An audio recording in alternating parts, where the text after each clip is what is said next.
ಎಲ್ಲ ಅಧ್ಯಾತ್ಮ ಬಂಧುಗಳಿಗೆ ಬೆಳ್ತಂಗಡಿ ತಾಲೂಕು ಸಾರ್ವಜನಿಕ ಶ್ರೀ ಗೌರಿ ಗಣೇಶೋತ್ಸವ ಸೇವಾ ಸಮಿತಿ ಮತ್ತು ಒಂದಷ್ಟು ಪ್ರೀತಿ ಪಾತ್ರರ ವಿಶೇಷವಾದ ಸಂಯೋಜನೆಯಲ್ಲಿ ವೀಣಾ ಬನ್ನಂಜೆಯವರಿಂದ ಶ್ರೀಮದ್ ಭಾಗವತ ಪ್ರವಚನ ನಿನ್ನೆ ಪ್ರಾರಂಭ ಆಗಿದೆ. ಇವತ್ತು ಕಲಿಯುಗಾಬ್ಧಿ, ನಿನ್ನೆ ಕಲಿಪ್ರವೇಶ ಆಗಿದೆ ಅಂತ ನಾವು ಹೇಳಿದರೆ ಇವತ್ತು ಸರಿಯಾಗಿ ನಿಜವಾದ ಕಲಿಪ್ರವೇಶವೇ ಆಗಿದೆ. ಕಲಿಯುಗಾಬ್ದ ಇವತ್ತು ಅಂತ ಒಂದು ಪುಣ್ಯಕಾಲ ಅಂತ ತಿಳ್ಕೊಂಡು ಅದರ ಒಟ್ಟಿಗೆ ಶ್ರಾವಣ ಮಾಸ, ಶ್ರವಣಯೋಗ್ಯವಾದಂತಹ ಮಾಸ ಇದು.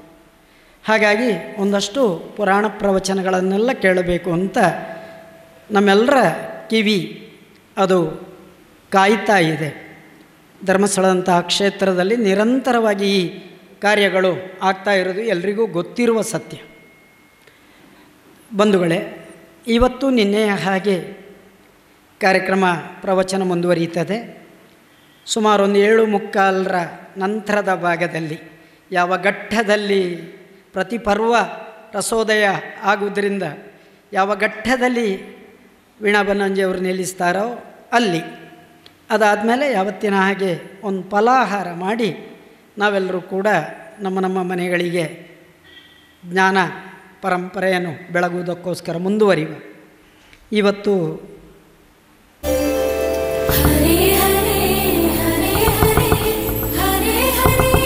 ದೀಪಂ ಜ್ಯೋತಿ ಪರಂ ಜ್ಯೋತಿ ದೀಪಮಧ್ಯೆ ಜನಾರ್ದನ ದೀಪೋ ಹರತು ಮೇ ಪಾಪಂ ಸಂಧ್ಯಾದೀಪಂ ಉಪಾಸ್ಮಹೆ. ಪ್ರೀತಿಯ ಶ್ರೀ ಕೃಷ್ಣಪ್ಪ ಪೂಜಾರಿಯವರಿಗೆ ಆತ್ಮೀಯವಾದಂತಹ ಕೃತಜ್ಞತೆಗಳನ್ನು ಅರ್ಪಿಸ್ತಾ ವೀಣಾ ಬನ್ನಂಜೆಯವರು ಕಾರ್ಯಕ್ರಮವನ್ನು ಮುಂದುವರಿಸಬೇಕು ಅಂತ ಪ್ರೀತಿಯಿಂದ ಕೇಳಿಕೊಳ್ತಾ ಇದ್ದೇನೆ.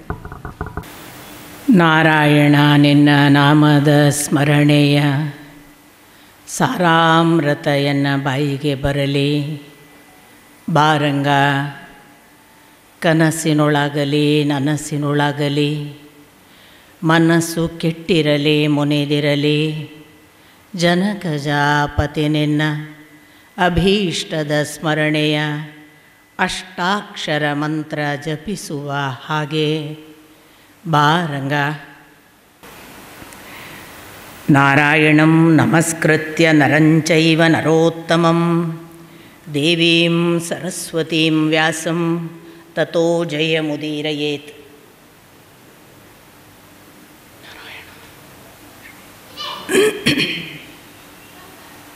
ಸತ್ಯಂ ಪರಂ ಧೀಮಹಿ.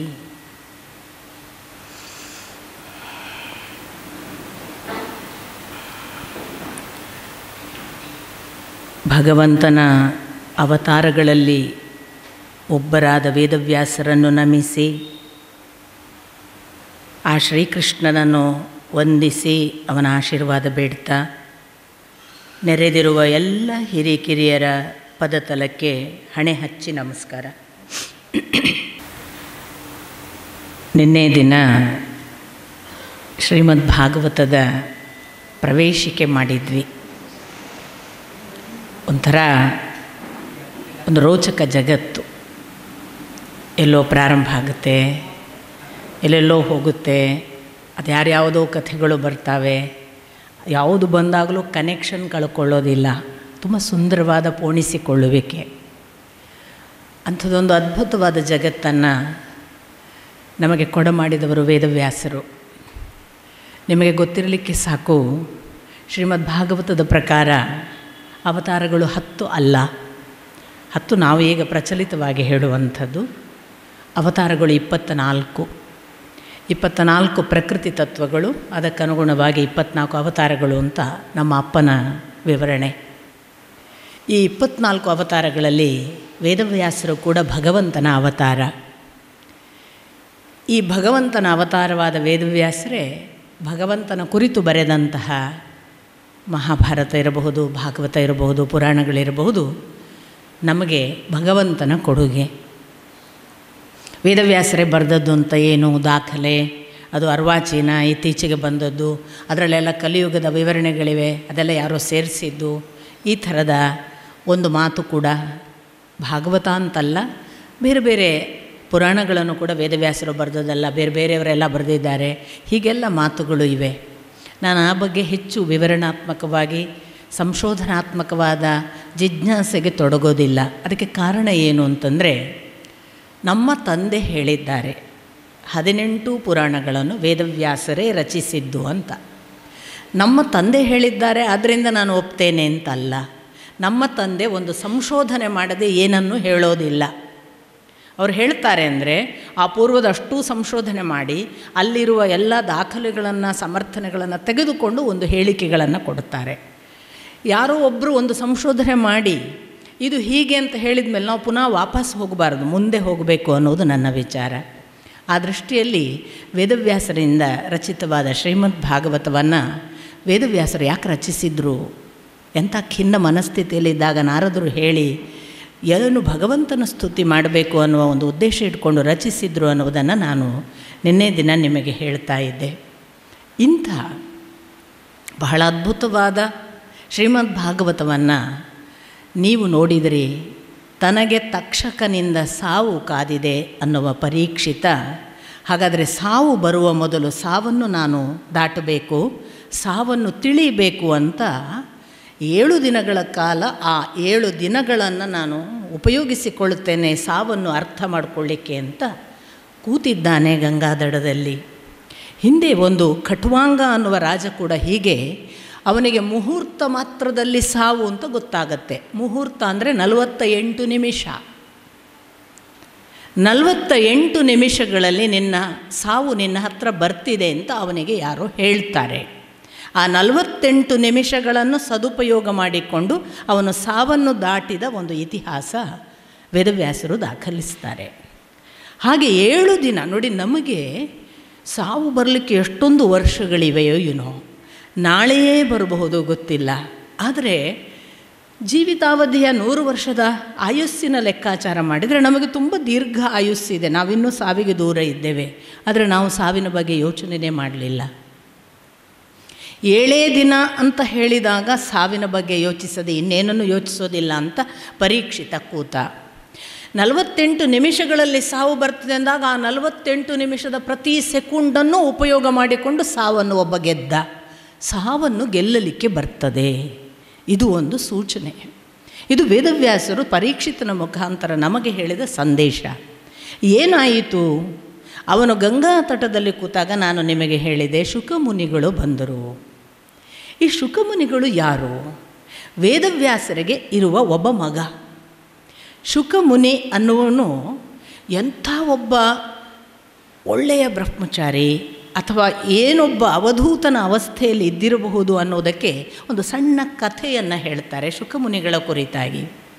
ಈ ಶುಕಮುನಿಗಳು ಒಂದು ದಿವಸ ವೇದವ್ಯಾಸರ ಮನೆಯಲ್ಲಿ ಕಾಣಿಸಲಿಲ್ಲವಂತೆ. ವೇದವ್ಯಾಸರಿಗೆ ಚಡಪಡಿಕೆ ಶುರುವಾಯಿತು, ಮಗ ಎಲ್ಲಿ ಹೋದ ಅಂತ.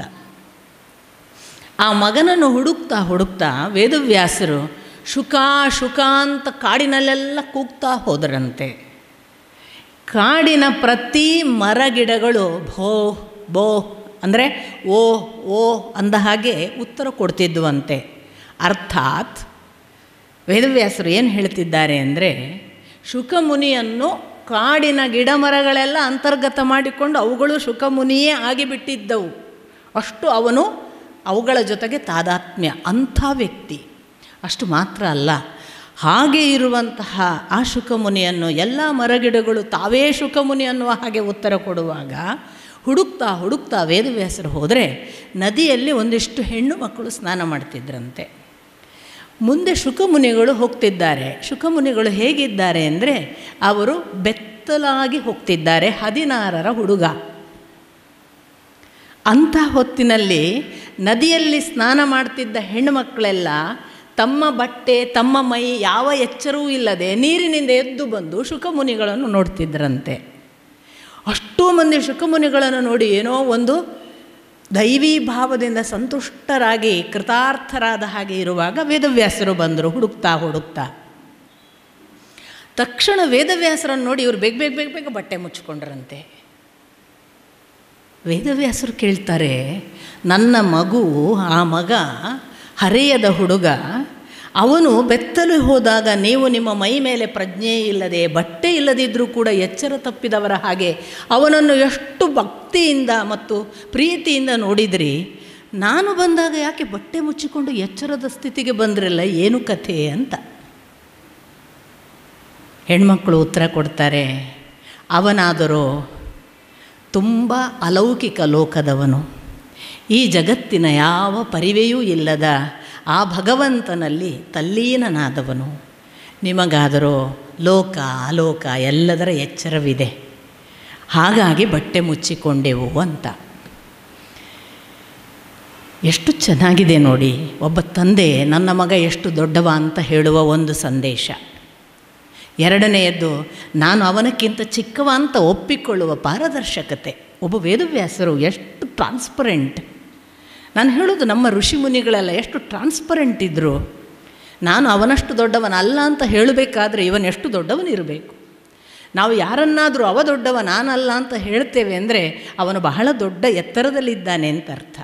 ಅಂಥ ಶುಕಮುನಿಗಳು ಇವತ್ತು ಪರೀಕ್ಷಿತನಿಗೆ ತಾನು ಅದೂ ಕೂಡ ಎಲ್ಲವನ್ನೂ ಕಳಚಿಕೊಂಡು ಯಾವ ಲೌಕಿಕದ ಯಾವ ಯೋಚನೆಗಳನ್ನು ಬಿಟ್ಟು ನಾನು ನಿರ್ಗುಣ ಸ್ವರೂಪದ ಆರಾಧಕ ಅಂತ ಹೇಳ್ಕೋತಾರೆ ಶುಕಮುನಿಗಳು ಪರೀಕ್ಷಿತನ ಹತ್ರ. ಅಂಥವರು ಇವತ್ತು ಶ್ರೀಕೃಷ್ಣನ ಒಂದು ಕೇಂದ್ರಿತವಾದ ಭಾಗವತವನ್ನು ಹೇಳಲಿಕ್ಕೆ ಬಂದಿದ್ದಾರೆ ಪರೀಕ್ಷಿತನ ಹತ್ರ. ಆಗ ಪರೀಕ್ಷಿತ ತನ್ನ ಪುಣ್ಯ ಎಂಥದ್ದಿರಬೇಕು, ನೀವು ಬಂದಿದ್ದೀರಿ ಅಂದರೆ ನಾನೆಷ್ಟು ಪುಣ್ಯ ಮಾಡಿರಬೇಕು ನೋಡಿ. ಒಂದು ಕಾಸ್ಮಿಕ್ ಅರೇಂಜ್ಮೆಂಟ್.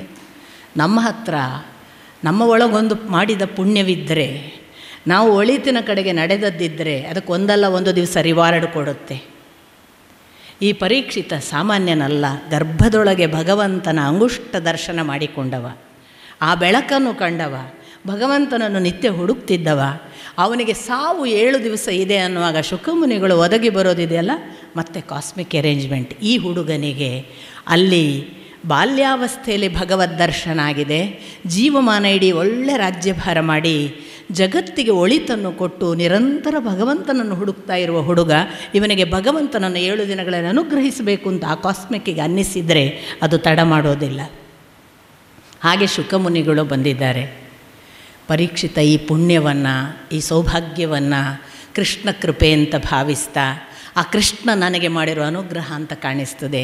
ನೀವು ಬಂದಿದ್ದೀರಿ, ನನಗೆ ದಯವಿಟ್ಟು ಹೇಳಿ, ಒಬ್ಬ ಮನುಷ್ಯ ಸಾವು ಎದುರಿಗಿರುವಾಗ ಹೇಗೆ ಸಾವನ್ನು ದಾಟಬೇಕು, ಸಾವನ್ನು ಹೇಗೆ ಸ್ವೀಕರಿಸಬೇಕು, ಸಾವು ಎದುರಿಗಿರುವ ಸಂದರ್ಭ ಮಾತ್ರವಲ್ಲ, ಮನುಷ್ಯನ ಜೀವಿತಾವಧಿಯ ಸಾಧನೆ ಯಾವುದು, ಸಿದ್ಧಿ ಯಾವುದು, ಪರಮಸಿದ್ಧಿ ಅಂತ ಇದ್ದರೆ ಅದು ಯಾವುದು, ಅದನ್ನು ಹೇಗೆ ಪಡಿಬೇಕು, ದಯವಿಟ್ಟು ನನಗೆ ತಾವಲ್ಲದೆ ಇನ್ಯಾರೂ ಹೇಳಕ್ಕೆ ಸಾಧ್ಯ ಇಲ್ಲ, ಹೇಳಿ ಅಂದಾಗ ಶುಕಮುನಿಗಳು, ನಾನೀಗಾಗಲೇ ಹೇಳಿದೆ, ಬ್ರಹ್ಮಚಾರಿಗಳು, ವಿರಕ್ತರು, ಎಲ್ಲವನ್ನ ಕಳಚಿಕೊಂಡು ತಮ್ಮ ಪಾಡಿಗೆ ಇರುವಂಥವರು. ಅಂಥ ಶುಕಮುನಿಗಳು ಬಹಳ ಸುಂದರವಾಗಿ ಶ್ರೀಮದ್ ಭಾಗವತ ಎಲ್ಲರಿಗೂ ಅಲ್ಲಪ್ಪ, ಮನುಷ್ಯನಿಗೆ ಬೇಕಾದಷ್ಟು ಪುರುಸೊತ್ತಿದೆ, ಅವನು ಹಗಲನ್ನೆಲ್ಲ ದುಡ್ಡು ಮಾಡುವುದರಲ್ಲಿ ಕಳೀತಾನೆ, ಸಂಜೆ ಆದ ಕೂಡಲೇ ನಿದ್ರೆಗೆ ಹೋಗಿ ಕಳೀತಾನೆ, ಉಳೀತೇನು ಜೀವನದಲ್ಲಿ? ಪ್ರಹ್ಲಾದನು ಒಂದು ಮಾತನ್ನು ಹೇಳ್ತಾನೆ, 10 ವರ್ಷ ಬಾಲ್ಯದಲ್ಲಿ ಹೋಯಿತು, 10 ವರ್ಷ ಯೌವನ ಗೊತ್ತಿಲ್ಲದೆ ಹೋಯಿತು, 10 ವರ್ಷ ವೃದ್ಧಾಪ್ಯ ಗೊತ್ತಿಲ್ಲದೆ ಹೋಯಿತು, 50 ವರ್ಷ ನಿದ್ರೆಯಲ್ಲಿ ಹೋಯಿತು ಅಂತ ಲೆಕ್ಕ ಕೊಡ್ತಾನೆ ಪ್ರಹ್ಲಾದ. ಪುಟ್ಟ ಬಾಲಕ 50 ವರ್ಷ ನಿದ್ರೆಯಲ್ಲೇ ಹೋಗುತ್ತಲ್ಲ, ನಮ್ಮ ದಿನದ 12 ಗಂಟೆ ನಿದ್ರೆ ತಾನೆ. ಎಚ್ಚರದಲ್ಲಿ ನಿದ್ರೆ ಮಾಡೋದೊಂದು ತೆಗೆದರೆ ಮತ್ತೆ ಎಷ್ಟು ಉಳೀತು ಅದು ದೇವರಿಗೆ ಗೊತ್ತು. ನಿಜವಾಗಿ ನಿದ್ರೆ ಮಾಡಿದ ಅವಧಿ 12 ಗಂಟೆ, 50 ವರ್ಷ ಹೋಯಿತು. ಇನ್ನು 50 ವರ್ಷಲ್ಲೇ 10 ಬಾಲ್ಯ, 10 ವೃದ್ಧಾಪ್ಯ, 10 ಯೌವನ, 10 ನನ್ನ ಸಂಸಾರ ಅನ್ನುವ ಮದ. ಆ ಕೊನೆಯ 10 ವರ್ಷ ಏನು ಪಡೆಯಬಹುದು ಅಂತ ಕೇಳುತ್ತಾನೆ. ಹಾಗೆ ಶುಕಮುನಿಗಳು ಹೇಳ್ತಾರೆ, ಎಲ್ಲ ವ್ಯವಹಾರದ ತುದಿಯಲ್ಲಿ ಹಣ ಮಾಡುವ ಸಂಸಾರದ ಲೆಕ್ಕಾಚಾರದಲ್ಲಿ ಜೀವನದ ಹಗಲು ಕಳೀತದೆ, ರಾತ್ರಿ ಬಂದಾಗ ನಿದ್ರೆ. ಮತ್ತು ಅಂಥ ವಿರಕ್ತರು ಒಂದು ಕಠೋರ ಮಾತು ಹೇಳ್ತಾರೆ, ಆ ನಿದ್ರೆಯಲ್ಲೂ ಕೆಲವರು ಎಚ್ಚರ ಇರ್ತಾರೆ, ದೇವರಿಗಾಗಿ ಅಲ್ಲ, ಮೈ ಸುಖಕ್ಕಾಗಿ, ದೇಹದ ಸುಖಕ್ಕಾಗಿ ಅನೇಕರು ಎಚ್ಚರ ಇರ್ತಾರೆ. ಆದರೆ ದೇವನ ಸುಖಕ್ಕಾಗಿ ಎಚ್ಚರ ಇರುವವರು ಬಹಳ ಕಡಿಮೆ. ಮಣ್ಣಿಗಾಗಿ ಸತ್ತವರು ಕೋಟಿ, ಹೆಣ್ಣಿಗಾಗಿ ಸತ್ತವರು ಕೋಟಿ, ಹೊನ್ನಿಗಾಗಿ ಸತ್ತವರು ಕೋಟಿ, ನಿನಗಾಗಿ ಸತ್ತವರನ್ನೊಬ್ಬರನೂ ಕಾಣೆ ಗುಹೇಶ್ವರ ಅಂತ ಅಲ್ಲಮ್ಮ. ಈ ಕೋಟಿ ಕೋಟಿ ಲೆಕ್ಕಾಚಾರದಲ್ಲಿ ನಾವು ಒಬ್ಬರೋ ಇಬ್ಬರೋ ಬರ್ತೇವೆ ಅಂತಾರೆ ಶುಕಮುನಿಗಳು. ಯಾರೋ ಒಬ್ಬರೋ ಇಬ್ಬರೋ ಬರ್ತಾರೆ, ಭಗವಂತನನ್ನು ನೋಡ್ತಾರೆ. ಕೃಷ್ಣ ಕೂಡ ಭಗವದ್ಗೀತೆಯಲ್ಲಿ ಅದನ್ನೆಲ್ಲ ಹೇಳಿದ್ದು. ಎಲ್ಲೋ ಸಾವಿರಕ್ಕೊಬ್ಬರು ಬರ್ತಾರೆ ನನ್ನ ಹತ್ರ, ಹಾಗೆ ಬಂದವರಲ್ಲಿ ಎಲ್ಲೋ ಒಬ್ಬರು ಕೋಟಿಗೊಬ್ಬರು ನನ್ನನ್ನು ಸೇರ್ತಾರೆ, ಎಲ್ಲರೂ ಅಲ್ಲ. ಹಾಗಾದರೆ ಪ್ರಯತ್ನ ಬಿಟ್ಬಿಡೋಣ, ಸಾವಿರಕ್ಕೊಬ್ಬರಂತೆ ನಮಗಾಗಲ್ಲಪ್ಪ, ಅಲ್ಲ, ಆ ಸಾವಿರಕ್ಕೆ ನಾನು ಯಾಕೆ ಒಬ್ಬರಾಗಬಾರ್ದು ಅನ್ನೋದು ಚಾಲೆಂಜ್. ಅದು ಶುಕಮುನಿಗೆ ಬಂದಂತಹ ಅನುಗ್ರಹ. ಆಗ ಶುಕಮುನಿಗಳು ಇದನ್ನೆಲ್ಲ ಒಂಥರ ಪರಿವಿಡಿಯ ಹಾಗೆ, ಪ್ರವೇಶಿಕೆಯ ಹಾಗೆ ಹೇಳಿ, ಹೌದು, ಅಂಥ ಒಂದು ಶ್ರೀಮದ್ ಭಾಗವತವನ್ನು ಕೇಳ್ತೇನೆ ಅಂತ ಹೊರಟಿದೆಯಲ್ಲ, ತುಂಬ ಒಳ್ಳೆಯ ಕೆಲಸ. ಯಾಕೆ ಗೊತ್ತಾ? ಕೇಳದೇ ಇರುವ ಕಿವಿ ಅದು ಇಲಿ ಹೋಗುವ ಬಿಲದ ಹಾಗೆ. ಕೇಳದೇ ಇರುವ ಕಿವಿ ಇಲಿ ಹೋಗುವ ಬಿಲದ ಹಾಗೆ, ವ್ಯರ್ಥ. ಅದನ್ನು ನುಡಿಯದ, ಸ್ತುತಿಸದ, ಆ ಕುರಿತು ಮಾತನಾಡದ ನಾಲಿಗೆ ಕಪ್ಪೆಯ ನಾಲಿಗೆಯ ಹಾಗೆ ಒಟಗುಟ್ಟುವುದಕ್ಕೆ ಇರುವ ವ್ಯರ್ಥ ನಾಲಿಗೆ. ಆ ಭಗವಂತನನ್ನು ನೆನೆದು ಅವನಿಗೆ ತಲೆಭಾಗದ ಈ ಶಿರ ದೇಹದ ಮೇಲೆ ಒಂದು ಹೊರೆ, ಒಂದು ಭಾರ. ಆ ಭಗವಂತನನ್ನು ನೆನೆದು ಈ ಎರಡೂ ಕೈಗಳಿಂದ ಅವನನ್ನು ಮುಗಿಯದೇ ಇದ್ದರೆ ಈ ಕೈಗಳು ಹೆಣದ ಕೈಗಳ ಹಾಗೆ. ಆ ಭಗವಂತನನ್ನು ನೆನೆದು ಅವನ ಕಡೆಗೆ ನಡೆಯದೇ ಇದ್ದರೆ ಈ ಕಾಲುಗಳು ದೋಣಿಯ ಹುಟ್ಟು ಹಾಕುವ ಮರದ ಕೋಲಿನ ಹಾಗೆ. ಎಲ್ಲ ವ್ಯರ್ಥ ಅಂತ ಹೇಳಿ ಕಣ್ಣುಗಳು ಆ ಭಗವಂತನನ್ನು ನಿರಂತರ ಧ್ಯಾನಿಸಿ ನೆನೆಯದೇ ಇದ್ದರೆ ನವಿಲಿನ ಗರಿಯ ಕಣ್ಣುಗಳು, ಕಣ್ಣಿಗೆ ಬರುತ್ತಾ ನವಿಲಿನ ಗರಿಯ ಕಣ್ಣುಗಳಿಗೆ, ಹಾಗೆ ವ್ಯರ್ಥ ಕಣ್ಣುಗಳು. ಹೀಗೆಲ್ಲ ಹೇಳಿ ಅವರು ಹೇಳ್ತಾರೆ, ಅಂಥ ಭಗವಂತನನ್ನು ನೆನೆಯುವ, ಅವನ ಬಗ್ಗೆ ಕೇಳುವ, ಅವನ ಬಗ್ಗೆ ಯೋಚಿಸುವ, ಅವನನ್ನು ಪ್ರಾರ್ಥಿಸುವ, ಸ್ತುತಿಸುವ ಮನುಷ್ಯರಿದ್ದರೆ ಅವರು ಕೃತಾರ್ಥರು. ಅವರಿಗೆ ಇಂದಲ್ಲ ನಾಳೆ ಅದು ಭಗವಂತನ ಸಮೀಪಕ್ಕೆ ದಾರಿಯಾದೀತು, ಕರ್ಕೊಂಡು ಹೋದಾನು ಅಂತ ಹೇಳಿ ಅಂಥ ಒಂದು ಒಳ್ಳೆಯ ಕೆಲಸವನ್ನು ಇವತ್ತು ಶುಕಮುನಿಯ ಮುಖಾಂತರ ಪರೀಕ್ಷಿತ ಮಾಡುವುದನ್ನು ಶ್ರೀಮದ್ ಭಾಗವತ ಕೊಂಡಾಡುತ್ತದೆ. ಅಂಥ ಪರೀಕ್ಷಿತನಿಗೆ ಮುಂದೆ ಶುಕಮುನಿಗಳು, ನಿನ್ನ ಪ್ರಶ್ನೆಗಳು ತುಂಬ ಚೆನ್ನಾಗಿವೆ, ನೀನಾದರೂ ಕೃಷ್ಣನಿಂದ ಅನುಗ್ರಹೀತನಾದವ, ಆದ್ದರಿಂದ ನಿನ್ನ ಪ್ರಶ್ನೆಗೆ ಅನುಗುಣವಾಗಿ ನಾನು ಹೇಳ್ತೇನೆ ಅಂತ ಹೇಳಿ, ನೋಡಿ ಕೇಳಿದ ಪ್ರಶ್ನೆ ಏನು? ಸಾವನ್ನು ಹೇಗೆ ಎದುರಿಸಬೇಕು? ಇವತ್ತಿನ ವಿಷಯ ಸ್ವಲ್ಪ ಗಂಭೀರ ಅನ್ನಿಸ್ಬೋದು. ಸಾವೇ ಗಂಭೀರ ವಿಷಯ. ಗಂಭೀರ ಅನಿಸಿದರೆ ಏನೂ ತೊಂದರೆ ಇಲ್ಲ, ಅದನ್ನು ಪುನರ್ಮನನ ಮಾಡಿದರೆ ಅದು ತುಂಬ ಸರಳವಾಗಿ ನಮ್ಮ ಹತ್ರ ಬರಬಹುದು. ನೇರವಾಗಿ ಒಂದು ವಿಶೇಷವಾದ ಸಾಧ್ಯತೆಯನ್ನು ಶುಕಮುನಿಗಳು ಹೇಳ್ತಾರೆ. ನಿನಗೆ ಸಾವು ಬರುತ್ತಿದೆ ಎಂದು ಗೊತ್ತಾದ ತಕ್ಷಣ ಜಗತ್ತಿನ ಎಲ್ಲ ಸಂಬಂಧಗಳನ್ನು ಕಡಿದುಕೊಂಡು ದೂರ ಜಾಗಕ್ಕೆ ಹೊರಟು ಹೋಗು, ಏಕಾಂತ ಪ್ರದೇಶಕ್ಕೆ. ಅಲ್ಲಿ ಹಿಮ್ಮಡಿಯು ಪೃಷ್ಠಕ್ಕೆ ತಾಗುವ ಹಾಗೆ ಕುಳಿತುಕೊಂತಾರೆ, ವಜ್ರಾಸನ ಬಹುತೇಕ. ಹಾಗೆ ಕುಳಿತುಕೊಂಡವನು ನಿರಂತರವಾಗಿ ಎಲ್ಲ ಇಂದ್ರಿಯಗಳನ್ನು ಒಳಕ್ಕೆ ತೆಗೆದುಕೋ. ಆ ಒಳಕ್ಕೆ ತೆಗೆದುಕೊಂಡಾಗ ಹೊರಗಿನ ಎಲ್ಲ ಸಂಪರ್ಕಗಳು ಕಳಚಿ ಇಂದ್ರಿಯಗಳು ಕೇವಲ ಒಂದರಲ್ಲಿ ನಿಲ್ಲಬೇಕಲ್ಲ. ಹಾಗೆ ಮಾಡುವುದಕ್ಕೆ ಬುದ್ಧಿ ಮನಸ್ಸು ಒಪ್ಪಲಿಕ್ಕಿಲ್ಲ, ನಮ್ಮನ್ನು ಹೊರಗೆ ಎಳೆದೀತು. ಆಗ ನೀನು ಬುದ್ಧಿ ಮನಸ್ಸಿಗೆ ಒಂದು ಆಹಾರವನ್ನು ಕೊಡು. ನಮ್ಮ ಬುದ್ಧಿಗೆ ಮನಸ್ಸಿಗೆ ಒಂದು ಆಹಾರ ಇಲ್ಲದೆ ಅದು ನಿಲ್ಲೋದಿಲ್ಲ, ನಿಮಗೆ ಗೊತ್ತಿದೆ. ಏನೋ ಒಂದು ಬೇಕು ಅದಕ್ಕೆ, ಅಟ್ಯಾಚ್ಮೆಂಟ್. ಅದಿದ್ದರೆ ಅದು ಸುಖವಾಗಿರುತ್ತೆ, ಏನೂ ಇಲ್ಲದಿದ್ದರೆ ಅದಕ್ಕೆ ಸಾಧ್ಯ ಇಲ್ಲ ವ್ಯಾಕ್ಯೂಮ್ನಲ್ಲಿ ಇರೋಕ್ಕೆ. ಅದು ಕೆಲವರಿಗೆ ಮಾತ್ರ ಸಾಧ್ಯ. ಶುಕಮುನಿಗಳು ಹೇಳ್ತಾರೆ, ಮನಸ್ಸು ಮತ್ತು ಬುದ್ಧಿಗೆ ಒಂದು ಒಳ್ಳೆಯ ಆಹಾರ ಎಂದರೆ ಅದು ಭಗವಂತ ಅಥವಾ ಭಗವಂತ ಸೃಷ್ಟಿಸಿದ ವಿರಾಟ್ ಪುರುಷನನ್ನು ಧ್ಯಾನಿಸು. ಈ ವಿರಾಟ್ ಪುರುಷ ಎಂಥವನು? ಈ ವಿರಾಟ್ ಪುರುಷ ಅನ್ನುವವನು ಭಗವಂತ ಸೃಷ್ಟಿಸಿದ ಒಂದು ಸೃಷ್ಟಿ. ಏನು ಮೊದಲು ಯಾವುದೂ ಇರಲಿಲ್ಲ. ನೀವು ಇದನ್ನು ಕಲ್ಪಿಸಿಕೊಳ್ಳಿ, ಜಗತ್ತಿನಲ್ಲಿ ಎಲ್ಲವೂ ಹೋದಾಗ ಉಳಿಯುವುದು ಒಂದೇ, ಎನರ್ಜಿ. ಶೇಷ ಯಾವುದು ಉಳಿತದೆ ಅದನ್ನು ಎನರ್ಜಿ, ಅದನ್ನೇ ಶೇಷ ಹೊತ್ತಿದ್ದಾನೆ ಭೂಮಿಯನ್ನು ಅಂತ. ಶೇಷ ಅಂದರೆ ನಾಗ ಅಂತ ಒಂದು ಅರ್ಥದಲ್ಲಿ ನಾವು ಮಾತಾಡೋಕ್ಕೆ ಶುರು ಮಾಡಿದ್ವಿ. ಇನ್ಫ್ಯಾಕ್ಟ್ ಶೇಷ ಅಂದರೆ ಎಲ್ಲವೂ ಹೋದಾಗ ಯಾವುದು ಶೇಷ ಭಾಗವೋ ಅದು supreme energy. It cannot be destroyed or it cannot be created ಅನ್ನೋದು ಸೈನ್ಸ್. ಅದು ಇರುತ್ತೆ, ಯಾವತ್ತೂ ಇರುವಂಥದ್ದು ಯಾವುದಿದೆಯಲ್ಲ ಅದು ಶೇಷ ಭಾಗ. ಅದು ಎನರ್ಜಿ ತನ್ನ ಪಾಡಿಗೆ ಇತ್ತು. ಅದಕ್ಕೊಂದು ದಿನ ಅನ್ನಿಸಿತು ತಾನೊಬ್ಬನೇ ಇರುವುದಲ್ಲ, ತಾನು ಬಹು ಆಗಬೇಕು, ಬಹುಸ್ಯಾಂ ಪ್ರಜಾಯೇಯೇತಿ ಅಂತ, ನಾನು ಬಹಳವಾಗಬೇಕು. ಹಾಗೊಂದು ಸಂಕಲ್ಪವೋ ಅಪೇಕ್ಷೆಯೋ ಇಚ್ಛೆಯೋ ಆ ಎನರ್ಜಿಗೆ ಉಂಟಾಯಿತು. ಎನರ್ಜಿ ತಾನು ಒಡೆಯುತ್ತದೆ, ಪ್ರೋಟಾನ್ ಆಗುತ್ತೆ, ನ್ಯೂಟ್ರಾನ್ ಆಗುತ್ತೆ ಅಲ್ವಾ, ಎಲೆಕ್ಟ್ರಾನ್ ಆಗುತ್ತೆ, ತನಗೆ ಬೇಕಾದ ಹಾಗೆ ಅದು ತನ್ನನ್ನು ಕ್ರಿಯೇಟ್ ಮಾಡಿಕೊಳ್ಳುತ್ತಲ್ವ. ತಾನು ಕ್ರಿಯೇಟ್ ಮಾಡುತ್ತೆ, ನಾವು ಕ್ರಿಯೇಟ್ ಮಾಡೋಕ್ಕಾಗಲ್ಲ, ತಾನು ಸ್ಪ್ಲಿಟ್ ಆಗುತ್ತೆ.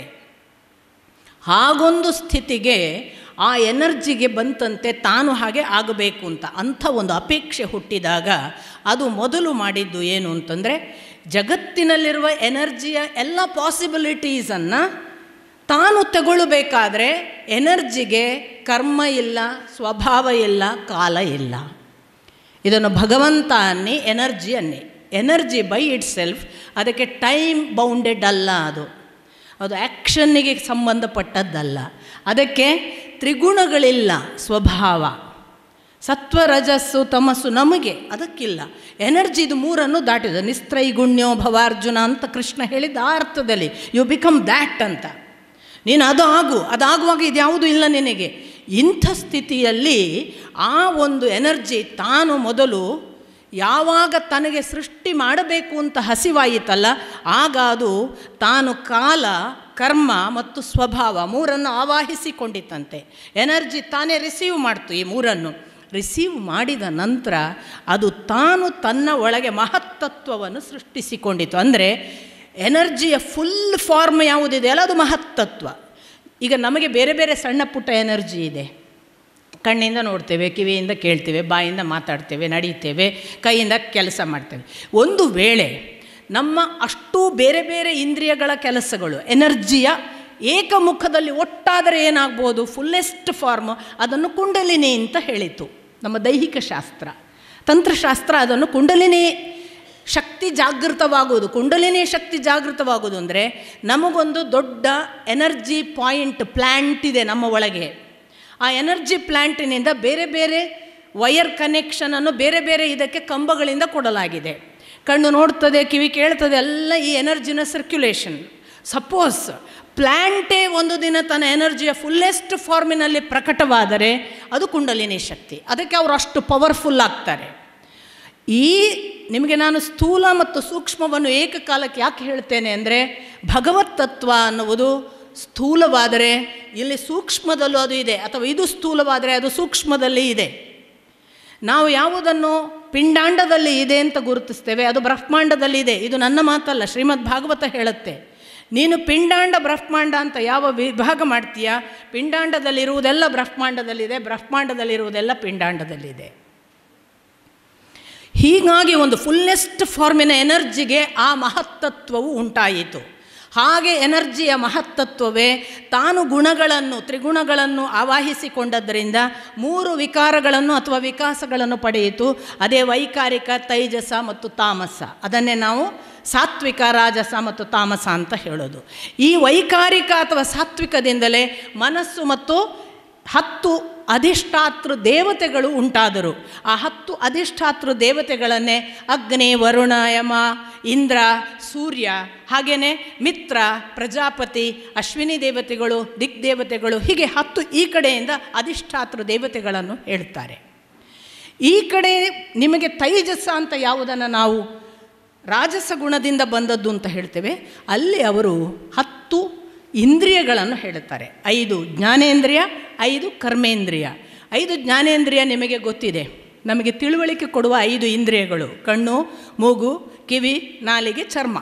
ಅನುಭವಗಳೆಲ್ಲ ಇದರ ಮುಖಾಂತರ ತಾನೆ, ಆದ್ದರಿಂದ ಇವುಗಳು ಜ್ಞಾನೇಂದ್ರಿಯ.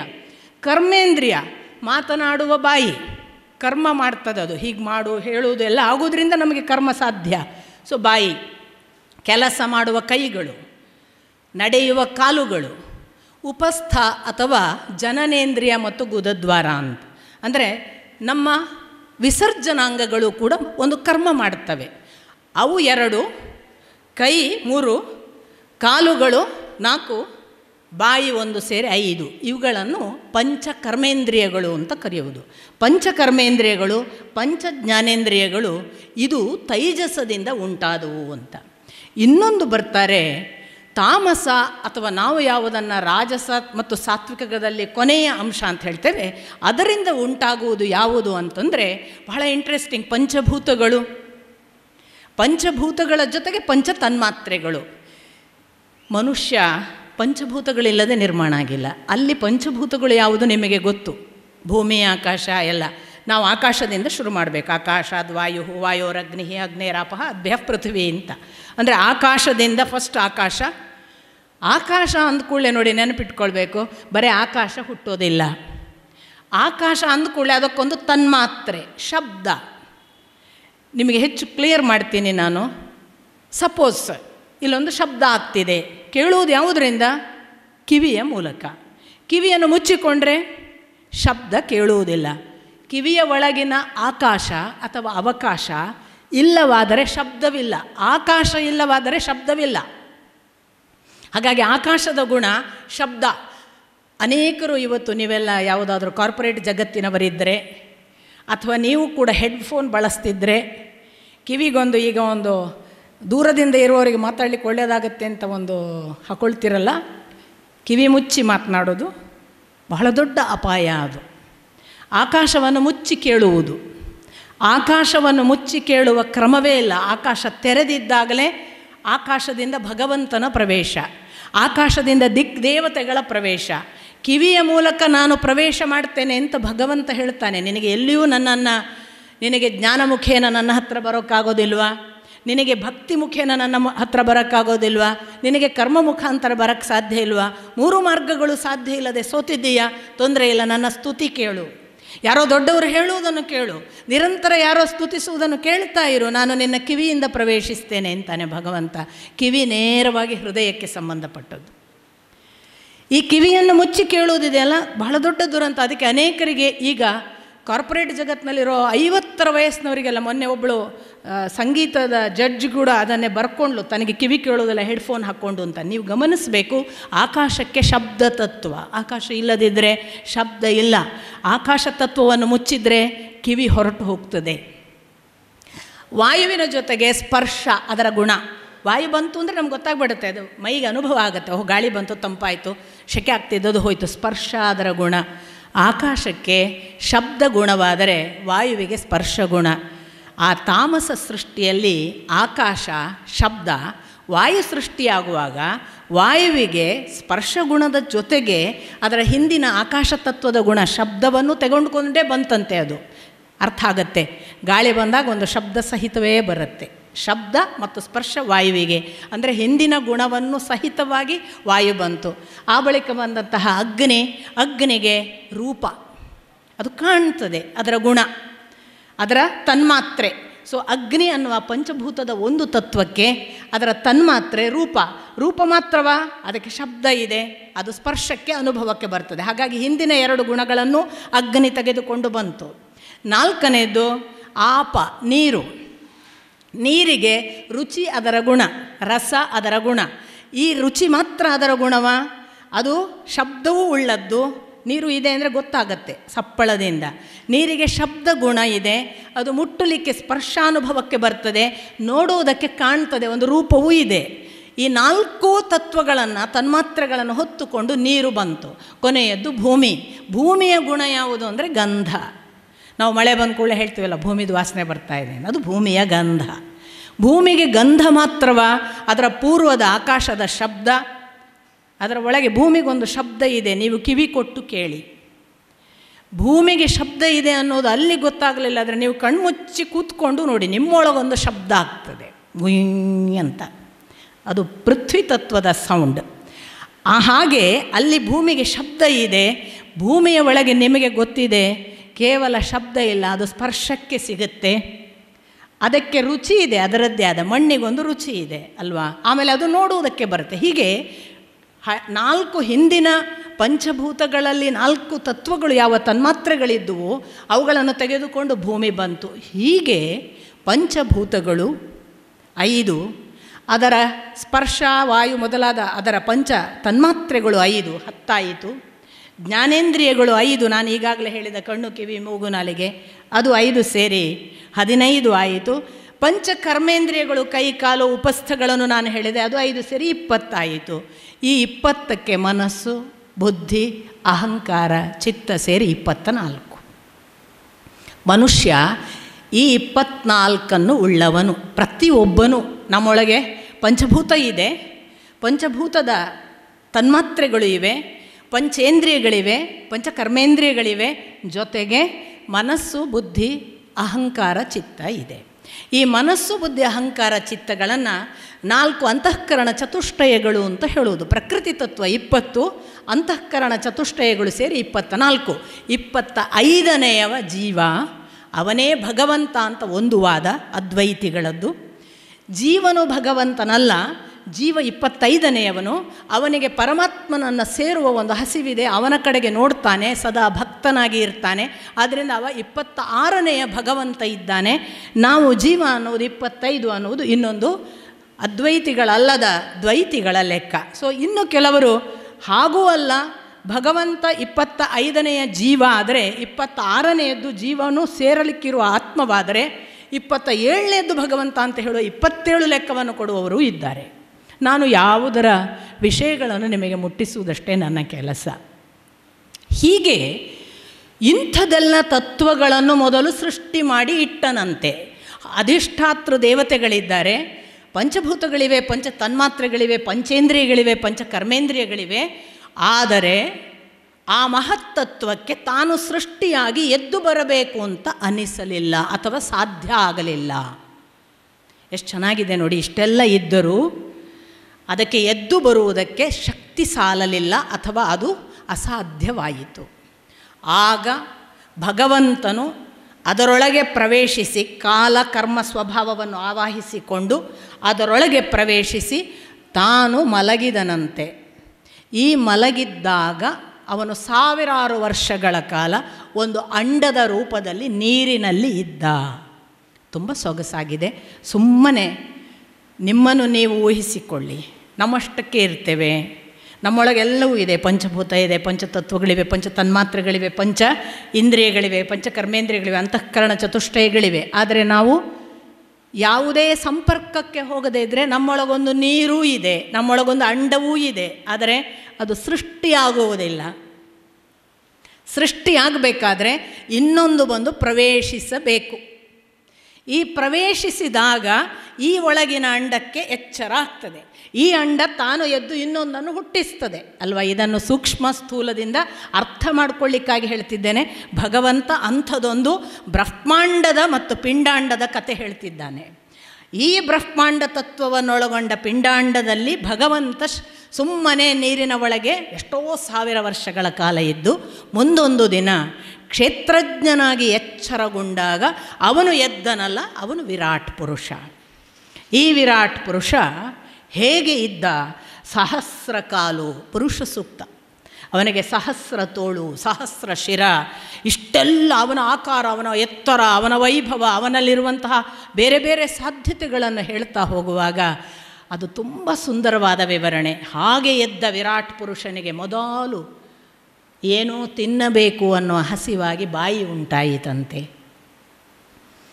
ಆಗ ಆ ಬಾಯಿಯಲ್ಲಿ ವರುಣನು ಹೋಗಿ ನೆಲೆಗೊಂಡನಂತೆ. ಆಗಲೇ ವರುಣನ ಜೊತೆಗೆ ಅಗ್ನಿ ಹೋಗಿ ಅಲ್ಲಿ ಸೇರಿಕೊಂಡನಂತೆ. ಎಷ್ಟು ಚೆನ್ನಾಗಿದೆ ಅಂದರೆ ನೋಡಿ, ನಮ್ಮ ಬಾಯಿಯ ಒಳಗೆ ಒಂದು ಜಲ ಇದೆ. ನಾವು ಹೇಳ್ತೇವಲ್ಲ, ಅದು ಒಳಗಿರುವ ಲಾಲ ಅಲ್ವಾ. ಆ ಲಾಲಾರಸ ಇಲ್ಲದಿದ್ದರೆ ನಮಗೆ ಜೀರ್ಣ ಸಾಧ್ಯ ಇಲ್ಲ, ರುಚಿ ಸಾಧ್ಯ ಇಲ್ಲ. ಅಷ್ಟು ಮಾತ್ರ ಅಲ್ಲ, ಈ ಲಾಲಾರಸವು ಒಂದು ಬ್ಯಾಲೆನ್ಸಿಂಗ್ ಫ್ಯಾಕ್ಟರ್ ಕೂಡ. ಮಾತು ಸ್ಪಷ್ಟ ಆಗಲಿಕ್ಕೆ, ಮಾತು ಅತಿರೇಕ ಆಗದೇ ಇರಲಿಕ್ಕೆ, ಮಾತಿನೊಟ್ಟಿಗೆ ಒಂದು ಬಾಯಿ ಒಣಗಿತು ಮಾತಾಡಲಿಕ್ಕಾಗಲ್ಲ ಅಂತೇವೆ ನೋಡಿ, ಅದು ನೀರು. ಅಲ್ಲಿರುವ ವರುಣ ಸಹಕರಿಸಿದಾಗ ಮಾತು. ಅಷ್ಟೇನಾ? ವಾಕ್ ಅಂದರೆ ಅಗ್ನಿ. ನಾಲಿಗೆ ಒಳಗೆ ಅಗ್ನಿ ಕೂತದ್ರಿಂದ ಮಾತು. ಹೀಗೆ ಅಥವಾ ನಮಗೆ ಎಲ್ಲ ಆ ಪ್ರಖರವಾದ ಕಾಂತಿ ಶಕ್ತಿ ವಾಕಿಗೆ ಕೊಡುವವನು ಅಗ್ನಿ. ಈ ಅಗ್ನಿ ಮತ್ತು ವರುಣರು ಬಂದು ಬಾಯಿಯಲ್ಲಿ ಕೂತ್ರಂತೆ. ಎಲ್ಲರಲ್ಲೂ ಇದ್ದಾನೆ, ನೆನಪಿಟ್ಟುಕೊಳ್ಳಿ. ಭಗವಂತ ಯಾರಿಗೂ ಮೋಸ ಮಾಡಿಲ್ಲ. ನಿಮ್ಮೊಳಗೆ ವರುಣ ಇದ್ದಾನೆ, ನಿಮ್ಮೊಳಗೆ ಅಗ್ನಿ ಇದ್ದಾನೆ. ಆ ಬಳಿಕ ಅವನಿಗೆ ಉಸಿರಾಡಬೇಕು ಅನ್ನಿಸಿತಂತೆ ಆ ವಿರಾಟ್ ಪುರುಷನಿಗೆ. ಮೂಗಿನಲ್ಲಿ ಅಶ್ವಿನಿ ದೇವತೆಗಳು, ಸೂರ್ಯನ ಪುತ್ರರು, ಅಶ್ವಿನಿ ದೇವತೆಗಳು ಮೂಗಿನಲ್ಲಿ ಬಂದು ಕೂತಾಗ ಉಸಿರಾಟ ಪ್ರಾರಂಭವಾಯಿತಂತೆ. ಆಗ ಅವನಿಗೆ ನೋಡಬೇಕು ಅನ್ನಿಸಿದಾಗ ಆದಿತ್ಯರು ಬಂದು ಕೂತ್ರಂತೆ. ಸೂರ್ಯ ಕಣ್ಣಿನಲ್ಲಿ ಬಂದು ಕೂತ. ಎಲ್ಲ ಕೇಳಬೇಕು ಅನ್ನೋ ಹಸಿವು ಉಂಟಾಯ್ತಂತೆ. ದಿಗ್ದೇವತೆಗಳು ಬಂದು ಕೂತರು. ಆಗ ಅವನಿಗೆ ಏನೋ ತಾನು ಇನ್ನೊಂದು ಏನನ್ನೋ ಧರಿಸಬೇಕು ಅಂತ ಅನ್ನಿಸಿದಾಗ ಚರ್ಮ ಬಂದು ಕೂತುಕೊಂಡಿತಂತೆ. ಆಗ ಸ್ಪರ್ಶಾನುಭವಕ್ಕೆ ವಾಯುವು ಬಂದು ನೆಲೆಸಿದ. ಹೀಗೆ ಇರುವಂತಹ ವಿರಾಟ್ ಪುರುಷನ ದೇಹಕ್ಕೆ ಕಾಲಿನಲ್ಲಿ ನಮ್ಮ ನಡೆಯನ್ನು ನಿರ್ಣಯಿಸಲಿಕ್ಕೆ ವಿಷ್ಣು ಅಥವಾ ಉಪೇಂದ್ರ ಬಂದು ಕುಳಿತನಂತೆ. ನಮ್ಮ ನಡೆ ದಿಕ್ಕು ತಪ್ಪಿ ನಾವು ಕಂಡ ಡ್ರಗ್ಸ್ ಅಂಗಡಿಗೋ, ಯಾವುದೋ ದುಶ್ಚಟದ ವೇಶ್ಯೆಯ ಮನೆಗೋ, ಕುಡಿಯುವ ಮನೆಗೂ ಹೋಗುವಾಗ ನೆನಪಿಟ್ಟುಕೊಳ್ಳಬೇಕು, ಈ ವಿಷ್ಣುವನ್ನು ಎಲ್ಲಿ ಕರ್ಕೊಂಡು ಹೋಗ್ತಿದ್ದೇವೆ. ನಮ್ಮೊಟ್ಟಿಗೆ ಕೂತಿದ್ದಾನೆ ಒಳಿತಿಗೆ ಕರ್ಕೊಂಡು ಹೋಗಲಿಕ್ಕೆ. ಅಂಥ ವಿಷ್ಣುವನ್ನು ಕೆಡುಕಿನ ದಾರಿಗೆ ಕರ್ಕೊಂಡು ಹೋಗ್ತೇವಲ್ಲ ಅಂತ ಒಂದು ಕ್ಷಣ ಆತ್ಮವಿಮರ್ಶೆ ಮಾಡಿಕೊಂಡ್ರೆ ಯಾರೂ ಕೂಡ ಬಾರ್ ಕಡೆಗೆ ಹೋಗೋದಿಲ್ಲ, ಯಾರೂ ಕೂಡ ವೇಶ್ಯೆಯ ಕಡೆಗೆ ಹೋಗೋದಿಲ್ಲ, ಯಾರೂ ಡ್ರಗ್ಸ್ ಕಡೆ ಮುಖ ಮಾಡೋದಿಲ್ಲ. ಆದರೆ ನಾವು ಯಾರೂ ಮಕ್ಕಳಿಗೆ ಹೇಳಿಕೊಡಲಿಲ್ಲ ನಿನ್ನ ಕಾಲಿನಲ್ಲಿ ವಿಷ್ಣು ಇದ್ದಾನೆ. ಅಷ್ಟು ಮಾತ್ರ ಅಲ್ಲ, ಅವರು ಮತ್ತು ಹೇಳ್ತಾರೆ, ಅವನ ಇಡೀ ಸೊಂಟದ ಕೆಳಭಾಗ ಎಲ್ಲ ಅತಲ ವಿತಲ ಸುತಲ ರಸಾತಲ ಮಹಾತಲ ಪಾತಾಳದವರೆಗೆ 7 ಲೋಕ ಅಂತ ಆ ವಿರಾಟ್ ಪುರುಷನದ್ದು. 7 ಲೋಕ ಕೆಳಗೆ, ಇಲ್ಲಿ ನಡುಭಾಗಕ್ಕೆ ಪೃಥ್ವಿ, ನಾಭಿಯಲ್ಲಿ ಆಕಾಶ, ಹೊಟ್ಟೆಯಲ್ಲಿ ಸಮುದ್ರ, ಹೃದಯ ಭಾಗಕ್ಕೆ ಬಂದಾಗ ಚಂದ್ರ, ಹೃದಯದಲ್ಲಿ ಚಂದ್ರ, ಮನಸ್ಸು, ಅಹಂಕಾರಕ್ಕೆ ಬಂದಾಗ ರುದ್ರ, ಅದಕ್ಕೂ ಮೇಲೆ ಲೋಕಗಳನ್ನು ಹೇಳ್ತಾರೆ. ಎದೆಯ ಭಾಗ ಸ್ವರ್ಲೋಕ. ನೋಡಿ, ನಮ್ಮ ಜೀವದ ಅನುಭವದ ದೃಷ್ಟಿ ಕೂಡ ನಮಗೆ ಆನಂದ ಆಗೋದು ಎದೆಯ ಭಾಗದಲ್ಲಿ ಅಲ್ವಾ. ತುಂಬ ಆನಂದ ಆಯಿತು ಅಂತ ನಾವು ಎದೆ ಹಿಡ್ಕೊಳ್ಳೋ, ಖುಷಿ ಆಯಿತು ಅಂತ ಎದೆಗೆ ತಬ್ಬಿಕೊಳ್ಳೋದು ಆನಂದ ಸ್ವರ್ಲೋಕ, ಹೃದಯ ಭಾಗ. ಅಲ್ಲಿಂದ ಅವರು ಒಂದೊಂದೇ ಲೋಕ ಹೇಳ್ತಾ, ಕುತ್ತಿಗೆಯಲ್ಲಿ ಮಹರ್ಲೋಕ, ಅದರಿಂದ ಆಚೆಗೆ ಜನಲೋಕ, ಅದರಿಂದ ಆಚೆಗೆ ತಪೋಲೋಕ, ಅದರಿಂದ ಆಚೆಗೆ ಸತ್ಯಲೋಕ. 7 ಲೋಕಗಳು ಕೆಳಗೂ ಮೇಲೂ ವಿರಾಟ್ ಪುರುಷನಲ್ಲಿ ಇವೆ ಅಂದರು. ನಾನು ಮತ್ತೆ ನಿಮಗೆ ಹೇಳ್ತೇನೆ, ನಮ್ಮಲ್ಲಿ ಇವೆ. ನಮ್ಮ ಒಳಗೆ ರುದ್ರನಿದ್ದಾನೆ ಅಹಂಕಾರದ ಸ್ಥಾನದಲ್ಲಿ. ಬುದ್ಧಿಯಲ್ಲಿ ಬಂದು ಕೂತದ್ದು ಯಾರು ಅಂತ ಕೇಳಿದರೆ ಕ್ಷೇತ್ರಜ್ಞ. ಈ ಕ್ಷೇತ್ರಜ್ಞ ಯಾರು? ಭಗವಂತ ಅಂತಲೇ ಅರ್ಥ. ಭಗವಂತನ ಭಾಗ ಅಂಶ ಅಂತ ಭಾವಿಸಿದರೆ ಆ ಭಗವದ ಅಂಶ ನಮ್ಮಲ್ಲಿರುವುದು ಬುದ್ಧಿಯ ಆ ಚಿತ್ತದ ಭಾಗದಲ್ಲಿ, ಬುದ್ಧಿಯ ಭಾಗದಲ್ಲ. ಚಿತ್ತ ಯಾವಾಗಲೂ ಸ್ಫುರಣ ಭಾಗ. ಬುದ್ಧಿ ನೋಡಿ, ಮನಸ್ಸು ಹೇಗೆ ಅಂದರೆ, ಒಂದು 2-3 ಸೀರೆಗಳನ್ನು ಹಾಕಿದ್ರು, ಒಂದು 2-3 ಶರ್ಟ್ಗಳನ್ನು ಹಾಕಿಕೊಳ್ಳೆ, ಅದು ಬೇಕು ಇದು ಬೇಕು, ಅದು ಚೆನ್ನಾಗಿದೆ ಇದು ಚೆನ್ನಾಗಿದೆ, ಮನಸ್ಸು. ಬುದ್ಧಿ ಏನು ಮಾಡುತ್ತೆ? ಅದು ಬೇಡ ಇದು ಬೇಡ, ಇದು ಚೆನ್ನಾಗಿದೆ ಅಂತ ಒಂದು ಆಯ್ಕೆ ಮಾಡುತ್ತೆ. ಈ ಬುದ್ಧಿ ಡಿಸೈಡಿಂಗ್ ಫ್ಯಾಕ್ಟರ್ ಥರ ಕೆಲಸ ಮಾಡುವುದಕ್ಕೆ ಪೂರ್ತಿ ಸಹಕಾರ ಮಾಡೋದು ಚಿತ್ತ. ಯಾವಾಗ ಅಹಂಕಾರ ಕಡಿಮೆ ಆಯಿತು ಆಗ ಚಿತ್ತ ಸಂಪೂರ್ಣ ತಾನೇ ಓವರ್ಟೇಕ್ ಮಾಡುತ್ತೆ. ಯಾವಾಗ ಮನಸ್ಸು ಮತ್ತು ಬುದ್ಧಿಯ ಆಟಗಳ ಜೊತೆಗೆ ನಾನು ಅನ್ನುವ ಅಹಂಕಾರ ಸೇರ್ತದಲ್ಲ, ಈಗ ಒಂದು ಮಗು ಏನು ಮಾಡುತ್ತೆ? ನಂಗೆ ಇದು ಬೇಕು ಅಂತ ಒಂದು ಶರ್ಟ್ ಹಿಡಿಯುತ್ತೆ. ಅಪ್ಪ ಅಮ್ಮ ಏನಂತಾರೆ, ನಿಂಗೆ ಯಾವ್ದು ಬೇಕು ಗೊತ್ತಾಗಲ್ಲ, ನಾನು ತೆಕ್ಕೊಡ್ತೇನೆ. ಆ ಮಗುವಿಗೆ ಅಹಂಕಾರ ಇಲ್ಲ, ನಾವು ತೆಕ್ಕು ಕೊಟ್ಟದು ಬಟ್ಟೆ, ಅದು ಅಪ್ಪ ಅಮ್ಮ ತೆಗೆಸ್ಕೊಟ್ಟಿದ್ದಾರೆ ಅಂತ ಖುಷಿಯಲ್ಲಿ ಹಾಕ್ಕೊಳ್ಳುತ್ತೆ. ನಾವು ಇದು ನನಗೆ ಈ ಕಲರೇ ಸೂಟ್ ಆಗೋದು, ಅದು ಬೇಡ. ಪಕ್ಕದವ ಹೇಳ್ತಾನೆ, ಇಲ್ಲೋ ಇದು ಚೆನ್ನಾಗಿ, ನಂಗೆ ಇದೇ ಬೇಕು. ಯಾವುದು? ನಾನು ಅನ್ನೋ ಅಹಂಕಾರ ಡಿಸೈಡ್ ಮಾಡ್ತದೆ.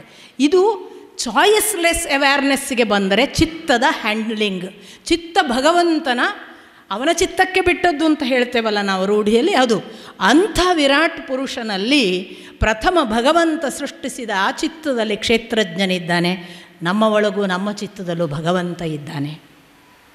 ನಾನು ಬಹಳ ಬಾರಿ ಹೇಳ್ತೇನೆ, ನಮ್ಮ ಮಕ್ಕಳಿಗೆ, ಪುಟ್ಟ ಮಕ್ಕಳಿಗೆ ಸ್ನಾನ ಮಾಡುವಾಗ ಹೇಳಬೇಕು, ನೀನು ಸ್ನಾನ ಮಾಡುವುದಲ್ಲ ಮಗು, ನಿನ್ನ ಕಣ್ಣಿನಲ್ಲಿ ಸೂರ್ಯನಿದ್ದಾನೆ, ನಿನ್ನ ಮೂಗಿನಲ್ಲಿ ಅಶ್ವಿನಿ ದೇವತೆಗಳಿದ್ದಾರೆ, ನಿನ್ನ ಬಾಯಿಯಲ್ಲಿ ವರುಣ ಅಗ್ನಿ ಇದ್ದಾರೆ, ನಿನ್ನ ಕಾಲಿನಲ್ಲಿ ವಿಷ್ಣು ಇದ್ದಾನೆ, ನಿನ್ನ ತೊಡೆಯಲ್ಲಿ ಎಲ್ಲ ಲೋಕಗಳಿವೆ, ನಿನ್ನ ಎದೆಯಿಂದ ಮೇಲೆ ಚಂದ್ರನಿದ್ದಾನೆ, ರುದ್ರನಿದ್ದಾನೆ. ಎಲ್ಲರೂ ಕೂಡಿ ನೀನು ಸ್ವರ್ಲೋಕ, ಮಹರ್ಲೋಕ, ಜನಲೋಕ, ಸತ್ಯಲೋಕ, ತಪೋಲೋಕದವರೆಗೆ ನಿನ್ನ ಆ ಎತ್ತರಕ್ಕೆ ಹೋಗುವ ಸಾಧ್ಯತೆಗಳಿರುವ ಎಲ್ಲವೂ ಇದೆ.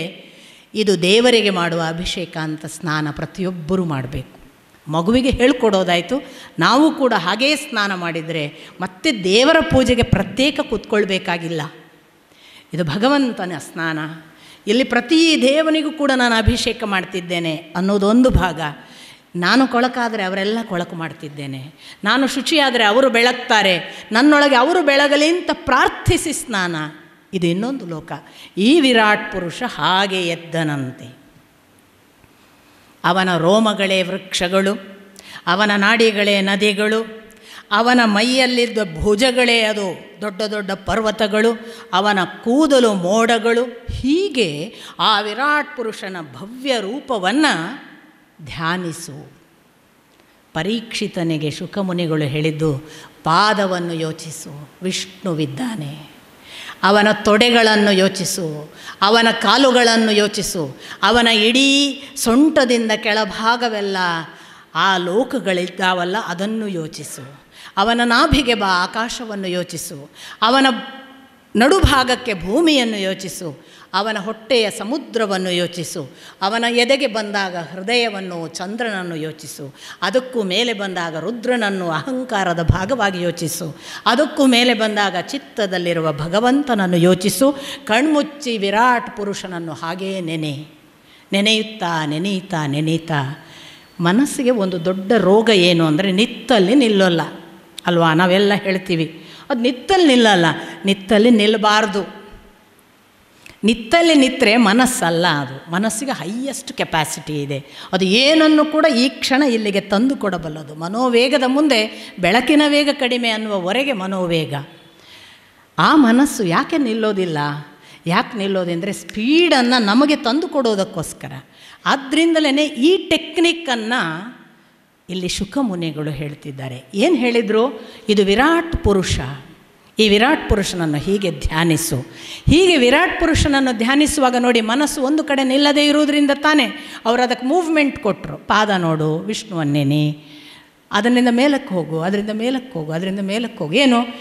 ಕಣ್ಣಿನ ಧ್ಯಾನಾವಸ್ಥೆಯು ಮನಸ್ಸಿನ ಜೊತೆಗೆ ಚಲನೆ ಆಗುವಾಗ ಎಲ್ಲೆಲ್ಲೋ ಹೋಗಬಾರ್ದು ಮನಸ್ಸು, ಭಗವಂತನಲ್ಲಿಯೇ. ಅಥವಾ ನಾವು ಯಾವುದನ್ನು ವಿರಾಟ್ ಪುರುಷ ಅಂತ ಅಂದಿದ್ದೇವೆ ಆ ವಿರಾಟ್ ಪುರುಷನಲ್ಲಿ ನೆಲೆಗೊಂಡರೆ ಅದು ಮೇಲಿಂದ ಕೆಳಗೆ, ಮೇಲಿಂದ ಕೆಳಗೆ, ಕೆಳಗಿಂದ ಮೇಲೆ ಹೀಗೆ ಹೋಗ್ತಾ ಇರಲಿ. ಇದು ಒಂದು ನೆನೆಯುವ ಭಾಗ.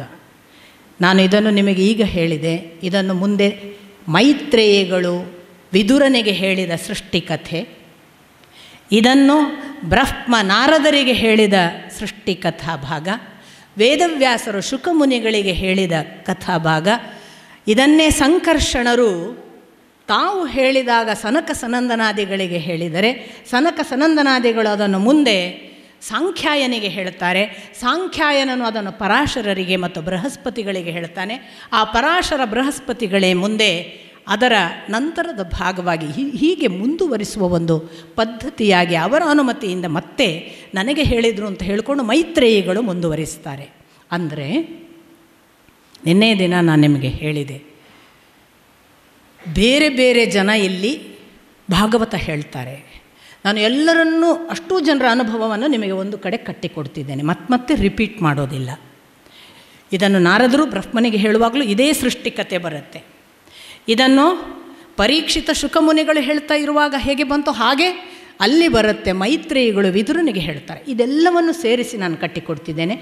ವಿವರಿಸ್ತಾ ಹೇಳ್ತಾರೆ, ಒಂದು ಭಾಗ ಹೀಗೆ ನೋಡಿದೆಯಲ್ಲ, ಇದು ಪಿಂಡಾಂಡ ಅಂದುಕೋ. ಇನ್ನು ಬ್ರಹ್ಮಾಂಡದ ಭಾಗವಾದ ಭಗವತ್ ಶಕ್ತಿ. ಒಂದು ವೇಳೆ ಈ ವಿರಾಟ್ ಪುರುಷ ಅತ್ಯತಿಷ್ಠದ್ದಶಾಂಗುಲಂ ಅಲ್ವಾ, ಎಷ್ಟು ನಾವು ಅವನನ್ನು ತಿಳಿದೆವು ಅಂದರೆ ಅದಕ್ಕಿಂತ 10 ಅಂಗುಲ ಆಚೆಯವನು ಅಂತ ಪುರುಷ ಸೂಕ್ತ. ಅವನು ನಮಗೆ ಸಿಕ್ಕಿದ, ಕಂಡ, ಅದರ ಆಚೆಗೆ 10 ಅಂಗುಲ ಉಳಿದ, ಅವನು ಅದಕ್ಕಿಂತ ಎತ್ತರದವನು.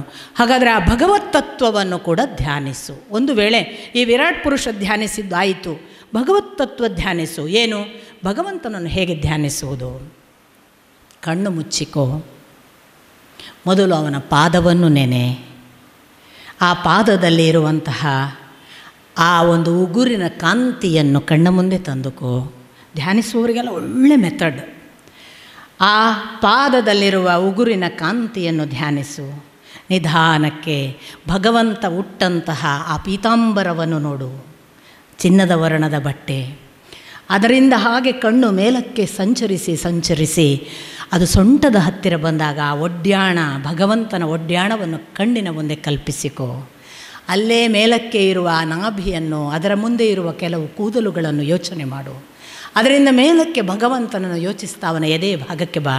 ಅಲ್ಲಿ ಕೌಸ್ತುಭ ಮಣಿ ಇದೆ, ಅದನ್ನು ಗಮನಿಸು. ಅಲ್ಲಿಂದ ಆ ವಕ್ಷಸ್ಥಲದ ಆಚೆಗೆ ಕುತ್ತಿಗೆಯಿಂದ ಇಳಿಬಿದ್ದ ಆ ವನಮಾಲೆಯನ್ನು ಯೋಚನೆ ಮಾಡು. ಆ ವನಮಾಲ, ಆ ಹಾರವನ್ನು ನೋಡು.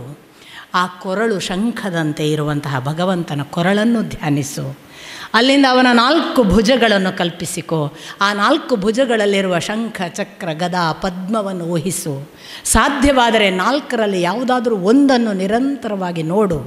ಶಂಖವನ್ನು ನೋಡೋಕ್ಕಾಯ್ತಾ, ಪದ್ಮವನ್ನು ನೋಡೋಕ್ಕಾಯ್ತಾ, ಚಕ್ರವು, ಗದಾ ಯಾವುದೋ ಒಂದರಲ್ಲಿ ನಿರಂತರವಾಗಿ ಕಣ್ಣನ್ನು ನೆಟ್ಟು ಧ್ಯಾನಿಸು. ಅಲ್ಲಿಗೆ ನಿಲ್ಲದೇ ಇದ್ದರೆ ಅವನ ಸುಂದರವಾದ ಗುಳಿಬಿದ್ದ ಗಲ್ಲವನ್ನು ನೆನಪಿಸಿಕೋ. ಸುಂದರವಾಗಿ ನಗುವ ಕೆಂಪು ಕಪೋಲವನ್ನು ಯೋಚಿಸು. ಅದರ ಆಚೆಗೆ ಇರುವ ಅವನ ಕೃಪೆ ಮಾಡುವ, ಕೃಪಾ ಕಟಾಕ್ಷವನ್ನು ತೋರುವ ಕಣ್ಣುಗಳನ್ನು ನೋಡು. ಆ ಕಣ್ಣಿನ ಕಾಂತಿಯನ್ನು ಅನುಭವಿಸು. ಅದೂ ಸಾಕಾಯಿತು ಅನ್ನಿಸಿದರೆ ಮೇಲೆ ಇರುವ ಹುಬ್ಬು, ಅದು ನನ್ನ ನಾಳೆಗಳನ್ನೆಲ್ಲ ನಿರ್ಣಯಿಸುವ ಅವನ ಸೂಚನೆಯ ಹಾಗೆ ಆ ಹುಬ್ಬುಗಳನ್ನು ನೋಡು. ಅದರ ಮೇಲೆ ಇರುವ ಅವನ ಸುಂದರವಾದ ಆ ಹಣೆಯನ್ನು ಭಾವಿಸು. ಆ ಹಣೆಯಲ್ಲಿರುವ ಸುಂದರವಾದ ತಿಲಕವನ್ನು ಕಲ್ಪಿಸು. ಆ ತಿಲಕವನ್ನು ನೋಡ್ತಾ ಇದ್ದ ಹಾಗೆ ಆ ಕೂದಲು ಮುಂಗುರುಳು ಆ ಹಣೆಯ ಮೇಲೆ ನಿಧಾನಕ್ಕೆ ಬೀಸಿ ಹೋಗ್ತದಲ್ಲ, ಅದನ್ನು ಕಲ್ಪಿಸು. ಅದನ್ನು ನೋಡು. ಕಿವಿಯ ಆಭರಣವನ್ನು ನೋಡು. ನಿಧಾನಕ್ಕೆ ಮತ್ತೆ ಅವನ ಮುಖದ ಭಾಗಕ್ಕೆ ಬಂದು ಒಂದೊಮ್ಮೆ, ಇದು ಕಪಿಲ ಮುನಿಗಳು ಮುಂದೆ ಹೇಳ್ತಾರೆ ದೇವಹೂತಿಗೆ, ನಾರದರು ಬ್ರಹ್ಮ ನಾರದರಿಗೆ ಹೇಳುವಾಗ ನಾರದರಿಗೂ ಬ್ರಹ್ಮ ಹೇಳ್ತಾನೆ, ಮೈತ್ರೇಯಿಗಳು ವಿದುರನಿಗೆ ಹೇಳುವಂತಹ ಮಾತು, ಒಂದೊಮ್ಮೆ ನಿನಗೆ ಆ ಎಲ್ಲ ಭಗವಂತನ ಅಷ್ಟು ಅವಯವಗಳನ್ನು ನೋಡಿಯೂ ಸಂತೃಪ್ತಿ ಆಗದಿದ್ದರೆ ಅವನ ತುಟಿಯಲ್ಲಿರುವ ಮಂದಹಾಸಕ್ಕೆ ನಿನ್ನ ಮನಸ್ಸನ್ನು ತಂದು ನಿಲ್ಲಿಸು. ಯಾರಿಗೆ ಆ ಭಗವಂತನ ಮಂದಹಾಸದಲ್ಲಿ ನಿಲ್ಲಿಸಲಿಕ್ಕೆ ಸಾಧ್ಯವಾಯಿತೋ ಅವನು ದಾಟಿದ ಅಂತ ಲೆಕ್ಕ ಅಂತ ಹೇಳ್ತಾರೆ. ಹೀಗೆ ಶುಕಮುನಿಗಳು 2 ಥರದ ಧ್ಯಾನಾವಸ್ಥೆಯನ್ನು ಹೇಳಿ, ಇದು ಹೊರಗೆ ಮನಸ್ಸಿಗೆ ಬುದ್ಧಿಗೆ ಆಯಿತು, ದೇಹ ಇದೆಯಲ್ಲ ಬಿಡಬೇಕಲ್ಲ. ಶುಕಮುನಿಗಳು ಹೇಳ್ತಾರೆ, ಹಾಗೆ ವಜ್ರಾಸನದಲ್ಲಿ ಹಿಮ್ಮಡಿಯನ್ನು ಪೃಷ್ಠಕ್ಕೆ ತಾಗಿಸಿ ಕುಳಿತ ನೀನು ಬುದ್ಧಿ, ಇಂದ್ರಿಯ, ಮನಸ್ಸುಗಳನ್ನು ಒಂದು ಏಕಾಗ್ರ ಚಿತ್ತಕ್ಕೆ ತಂದು ಧ್ಯಾನಾವಸ್ಥೆಯಲ್ಲಿರುವಾಗ ನಿನ್ನ ಪಂಚಪ್ರಾಣಗಳನ್ನು, ನಮಗೆ 5 ಥರದ ವಾಯು ಇದೆ, ಪಾನ, ಅಪಾನ, ವ್ಯಾನ, ಉದಾನ, ಸಮಾನ, 5. ಇವು 5 ಕೆಲಸಗಳನ್ನು ಮಾಡ್ತವೆ. ಸೊ ವ್ಯಾನ, ಉದಾನ, ಸಮಾನ, ಪಾನ, ಅಪಾನ ಒಟ್ಟಾಗಬೇಕು. ಪ್ರಾಣ ಹೋಗಬೇಕಾದ್ರೆ ಒಂದೊಂದು ದಿಕ್ಕಿದ್ರೆ ಆಗಲ್ಲ. ಅದಕ್ಕೆ ಪ್ರಾಣಾಯಾಮ ಇರೋದು. ಹೇಳ್ತಾರೆ ಶುಕಮುನಿಗಳು, ಹಾಗೆ ಕುಳಿತುಕೊಂಡವ ನೀನು ಮಣಿಪುರ, ಸ್ವಾಧಿಷ್ಠಾನ, ಮೂಲಾಧಾರ ಹೀಗೆ ನಿನ್ನನ್ನು ಗಮನಿಸ್ತಾ ಪಂಚ ದಿಕ್ಕುಗಳಲ್ಲಿರುವ ಆ ವಾಯುವನ್ನೆಲ್ಲ ಏಕಕೇಂದ್ರಿತವಾಗಿ ಮೊದಲು ಮೂಲಾಧಾರಕ್ಕೆ ಅಲ್ಲಿಂದ ನಿಧಾನಕ್ಕೆ ಅದನ್ನು ಉತ್ಕ್ರಮಣ ಅವಸ್ಥೆಗೆ ತಂದು ನಿನ್ನ ಇಡೀ ಪಂಚಪ್ರಾಣಗಳು ಮೇಲಕ್ಕೆ ಎಲ್ಲ ಮೂಲಾಧಾರ, ಮಣಿಪುರ ಮತ್ತು ಅನಾಹತದವರೆಗೆ ಬಂದಾಗ ಸ್ವಾಧಿಷ್ಠಾನ ಎಲ್ಲವನ್ನು ದಾಟಿ ಅನಾಹತಕ್ಕೆ ಬಂದು ಅಲ್ಲಿ ಮತ್ತೆ ಕೇಂದ್ರಿತವಾದ ಅದನ್ನು ಉಸಿರನ್ನು ಅಥವಾ ವಾಯುವನ್ನು ನಿಧಾನಕ್ಕೆ ವಿಶುದ್ಧಿ ಚಕ್ರದವರೆಗೆ ವಿಶುದ್ಧಿ ಚಕ್ರಕ್ಕೆ ಬಂದ ಕೂಡಲೇ ಸಮಸ್ಯೆ. ಕೊರಳಿಗೆ ಆತ್ಮ ಸೇರಿದಾಗ ಹರಿಯ ನಾಮ ಒದಗದು ಅಂತ ಪುರಂದರದಾಸರು. ಅಂದರೆ ಪ್ರಾಣ ಆತ್ಮದವರೆಗೆ ಈಸಿಯಾಗಿ ಬರುತ್ತಂತೆ, ಇದು ಪುರಂದರದಾಸರ ಅನುಭವ. ಆದರೆ ಇಲ್ಲಿಗೆ ಬಂದಾಗ ಯಾಕೆ ತಪ್ಪುತ್ತೆ ಅಂದರೆ ಇಲ್ಲಿಯೇ ಎಲ್ಲ ಇಂದ್ರಿಯಗಳು ಇರುವುದು. ಇದರ ಮೇಲಿನದ್ದೇ 5 ತೂತುಗಳು ನೋಡಿ ನಮಗೆ. ಈ ಕಣ್ಣಿನಿಂದ ನೋಡುವುದು, ಮೂಗಿನಿಂದ ವಾಸನೆ, ಬಾಯಿಯಿಂದ ಮಾತು, ಕಿವಿಯಿಂದ ಕೇಳುವುದು, ಎಲ್ಲ ತೂತುಗಳು ಪಂಚೇಂದ್ರಿಯಗಳ ಅಷ್ಟು ಭಾಗ ಇದರ ಮೇಲ್ಭಾಗ. ಅದಕ್ಕೆ ಶುಕಮುನಿಗಳು ಹೇಳ್ತಾರೆ, ಎಲ್ಲ ನಿನ್ನ ಮುಖದ ಭಾಗದ ತೂತುಗಳನ್ನು ಸಂಪೂರ್ಣ ಮುಚ್ಚಿ, ಅದು ಹೊರಗೆ ಯಾವುದನ್ನೂ ಸೇರಬಾರದು, ನಿನ್ನ ಒಳಗನ್ನು ಸೇರಬೇಕು.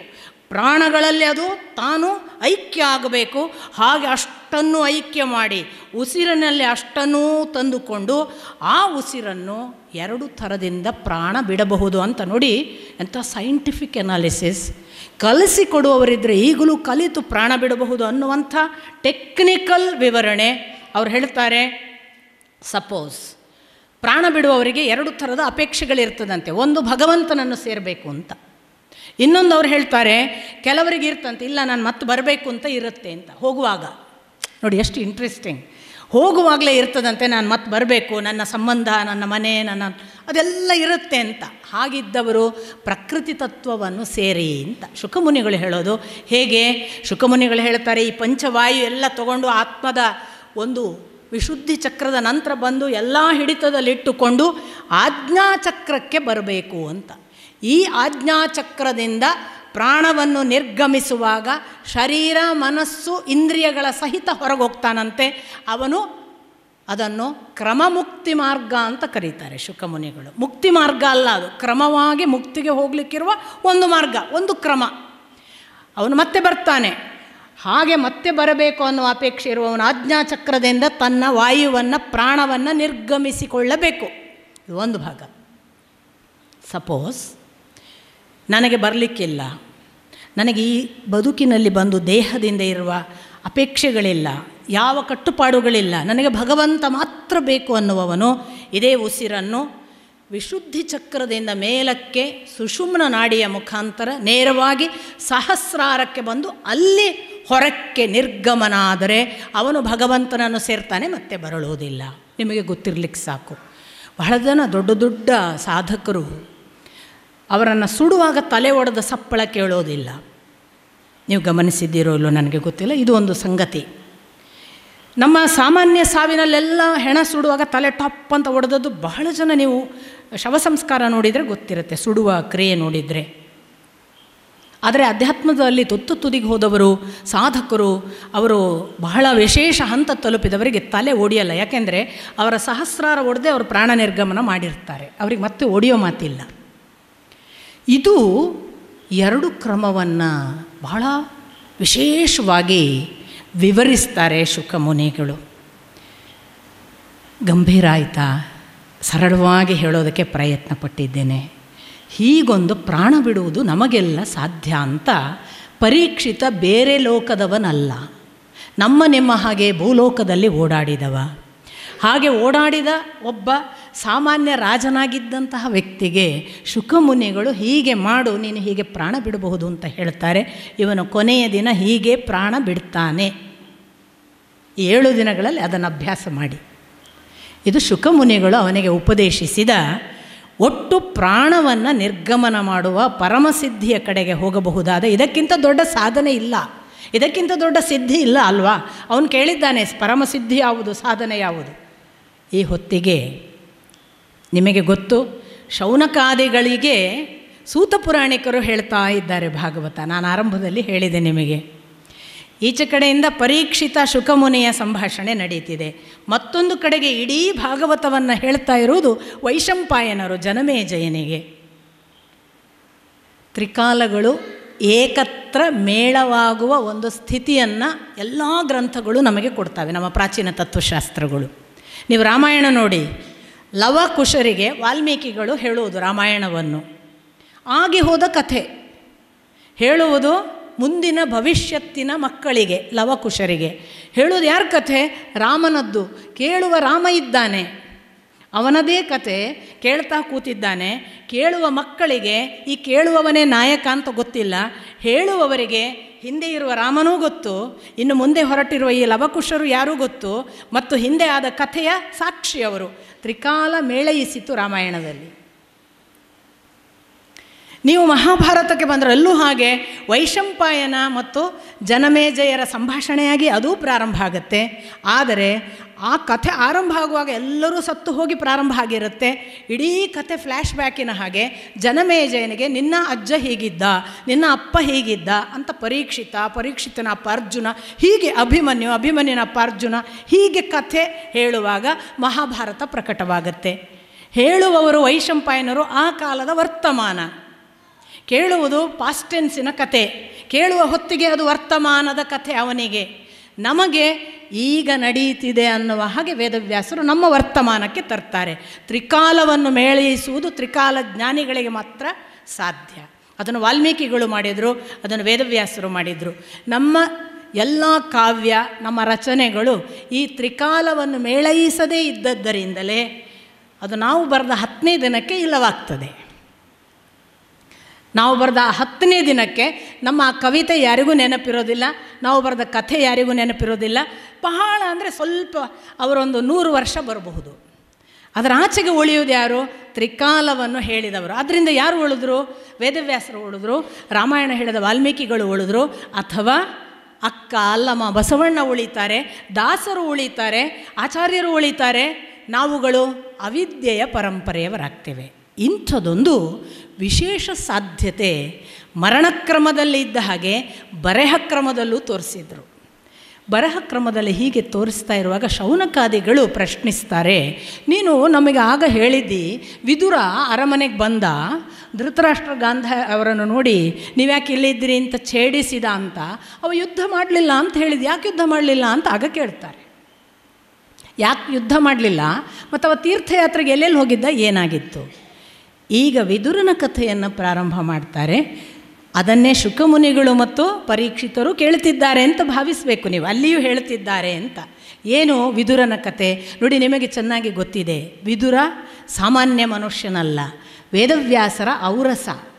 ಉರಸ್ ಅಂದರೆ ಎದೆ, ಉರಸ್ಸಿಗೆ ಹುಟ್ಟಿದವ ಅಂದರೆ ಔರಸ, ಎದೆಯಿಂದ ಹುಟ್ಟಿದ ಮಗ ಅಂತ. ಈ ಭಕ್ತಿ ಭಾವವನ್ನು ನೀವು ದೈಹಿಕ ಮಾಡಿದರೆ ಹೋಯಿತು. ದಾಸಿಗೆ ವೇದವ್ಯಾಸರಿಂದ ಹುಟ್ಟಿದವ. ಎಂಥ ಹುಟ್ಟಿದ ವಿದುರ ಎಂಥ ದೊಡ್ಡ ಮನುಷ್ಯ ಅಂದರೆ ಅವನು ಯಮನ ಅಂಶ ಸಂಭೂತ. ಯಮ ವಿದುರನಾದದ್ದು ಯಾಕೆ? ಅವನಿಗೊಂದು ಶಾಪ. ಏನು ಶಾಪ? ಒಂದು ಕಾಲಕ್ಕೆ ಮಾಂಡವ್ಯ ಅಂತ ಮುನಿಗಳಿದ್ದರು. ನಿಮಗೆ ನಾನು ನಿನ್ನೆ ದಿನ ಒಬ್ಬರು ಶಮೀಕ ಋಷಿಗಳ ಬಗ್ಗೆ ಹೇಳಿದೆ. ಈ ಮಾಂಡವ್ಯ ಋಷಿಗಳು ಕೂಡ ತುಂಬ ತಪಸ್ವಿ, ಧ್ಯಾನಸ್ಥರಾಗಿದ್ದಾರೆ. ಡಕಾಯಿತರು ಬಂದರು. ಆ ಡಕಾಯಿತರು ಬಂದಾಗ ಮಾಂಡವ್ಯರಿಗೆ ಗೊತ್ತಿಲ್ಲ, ಯಾಕೆ ಎಚ್ಚರ ಇಲ್ಲ, ಸಮಾಧಿಸ್ಥ ಅವಸ್ಥೆಯಲ್ಲಿದ್ದಾರೆ. ಡಕಾಯಿತರು ಹೋಗಿ ಇವರ ಆಶ್ರಮದಲ್ಲಿ ವಾಸ ಮಾಡಿ ಒಳಗೋಗಿ ರಕ್ಷಣೆ ತಗೊಂಡ್ರು. ಆದರೆ ಮಾಂಡವ್ಯರಿಗೆ ಎಷ್ಟು ಎಚ್ಚರ ಇಲ್ಲ ಅಂದರೆ ಅವರು ಎಲ್ಲಿದ್ದಾರೆ ಅಂತಲೇ ಗೊತ್ತಿಲ್ಲ. ರಾಜಭಟರು ಬಂದರು, ಮಾಂಡವ್ಯರನ್ನು ಎಬ್ಬಿಸಿದ್ರು. ಡಕಾಯಿತರು ಎಲ್ಲಿ ಹೋದರು? ಪಾಪ ಮಾಂಡವ್ಯರಿಗೆ ಗೊತ್ತಿಲ್ಲ, ಅವ್ರಿಗೆ ಗೊತ್ತಿಲ್ಲ ಅಂದರು. ಆಗ ಈ ರಾಜಭಟರು ಹುಡುಕುವಾಗ ಅವನು ಎಲ್ಲರೂ ಕೂಡ ಆಶ್ರಮದ ಒಳಗೆ ಅಡಗಿ ಕೂತಿದ್ದವರು ಸಿಕ್ಕಿ ಬೀಳ್ತಾರೆ. ರಾಜಭಟ್ರು ಏನು ರಿಪೋರ್ಟ್ ಮಾಡ್ತಾರೆ?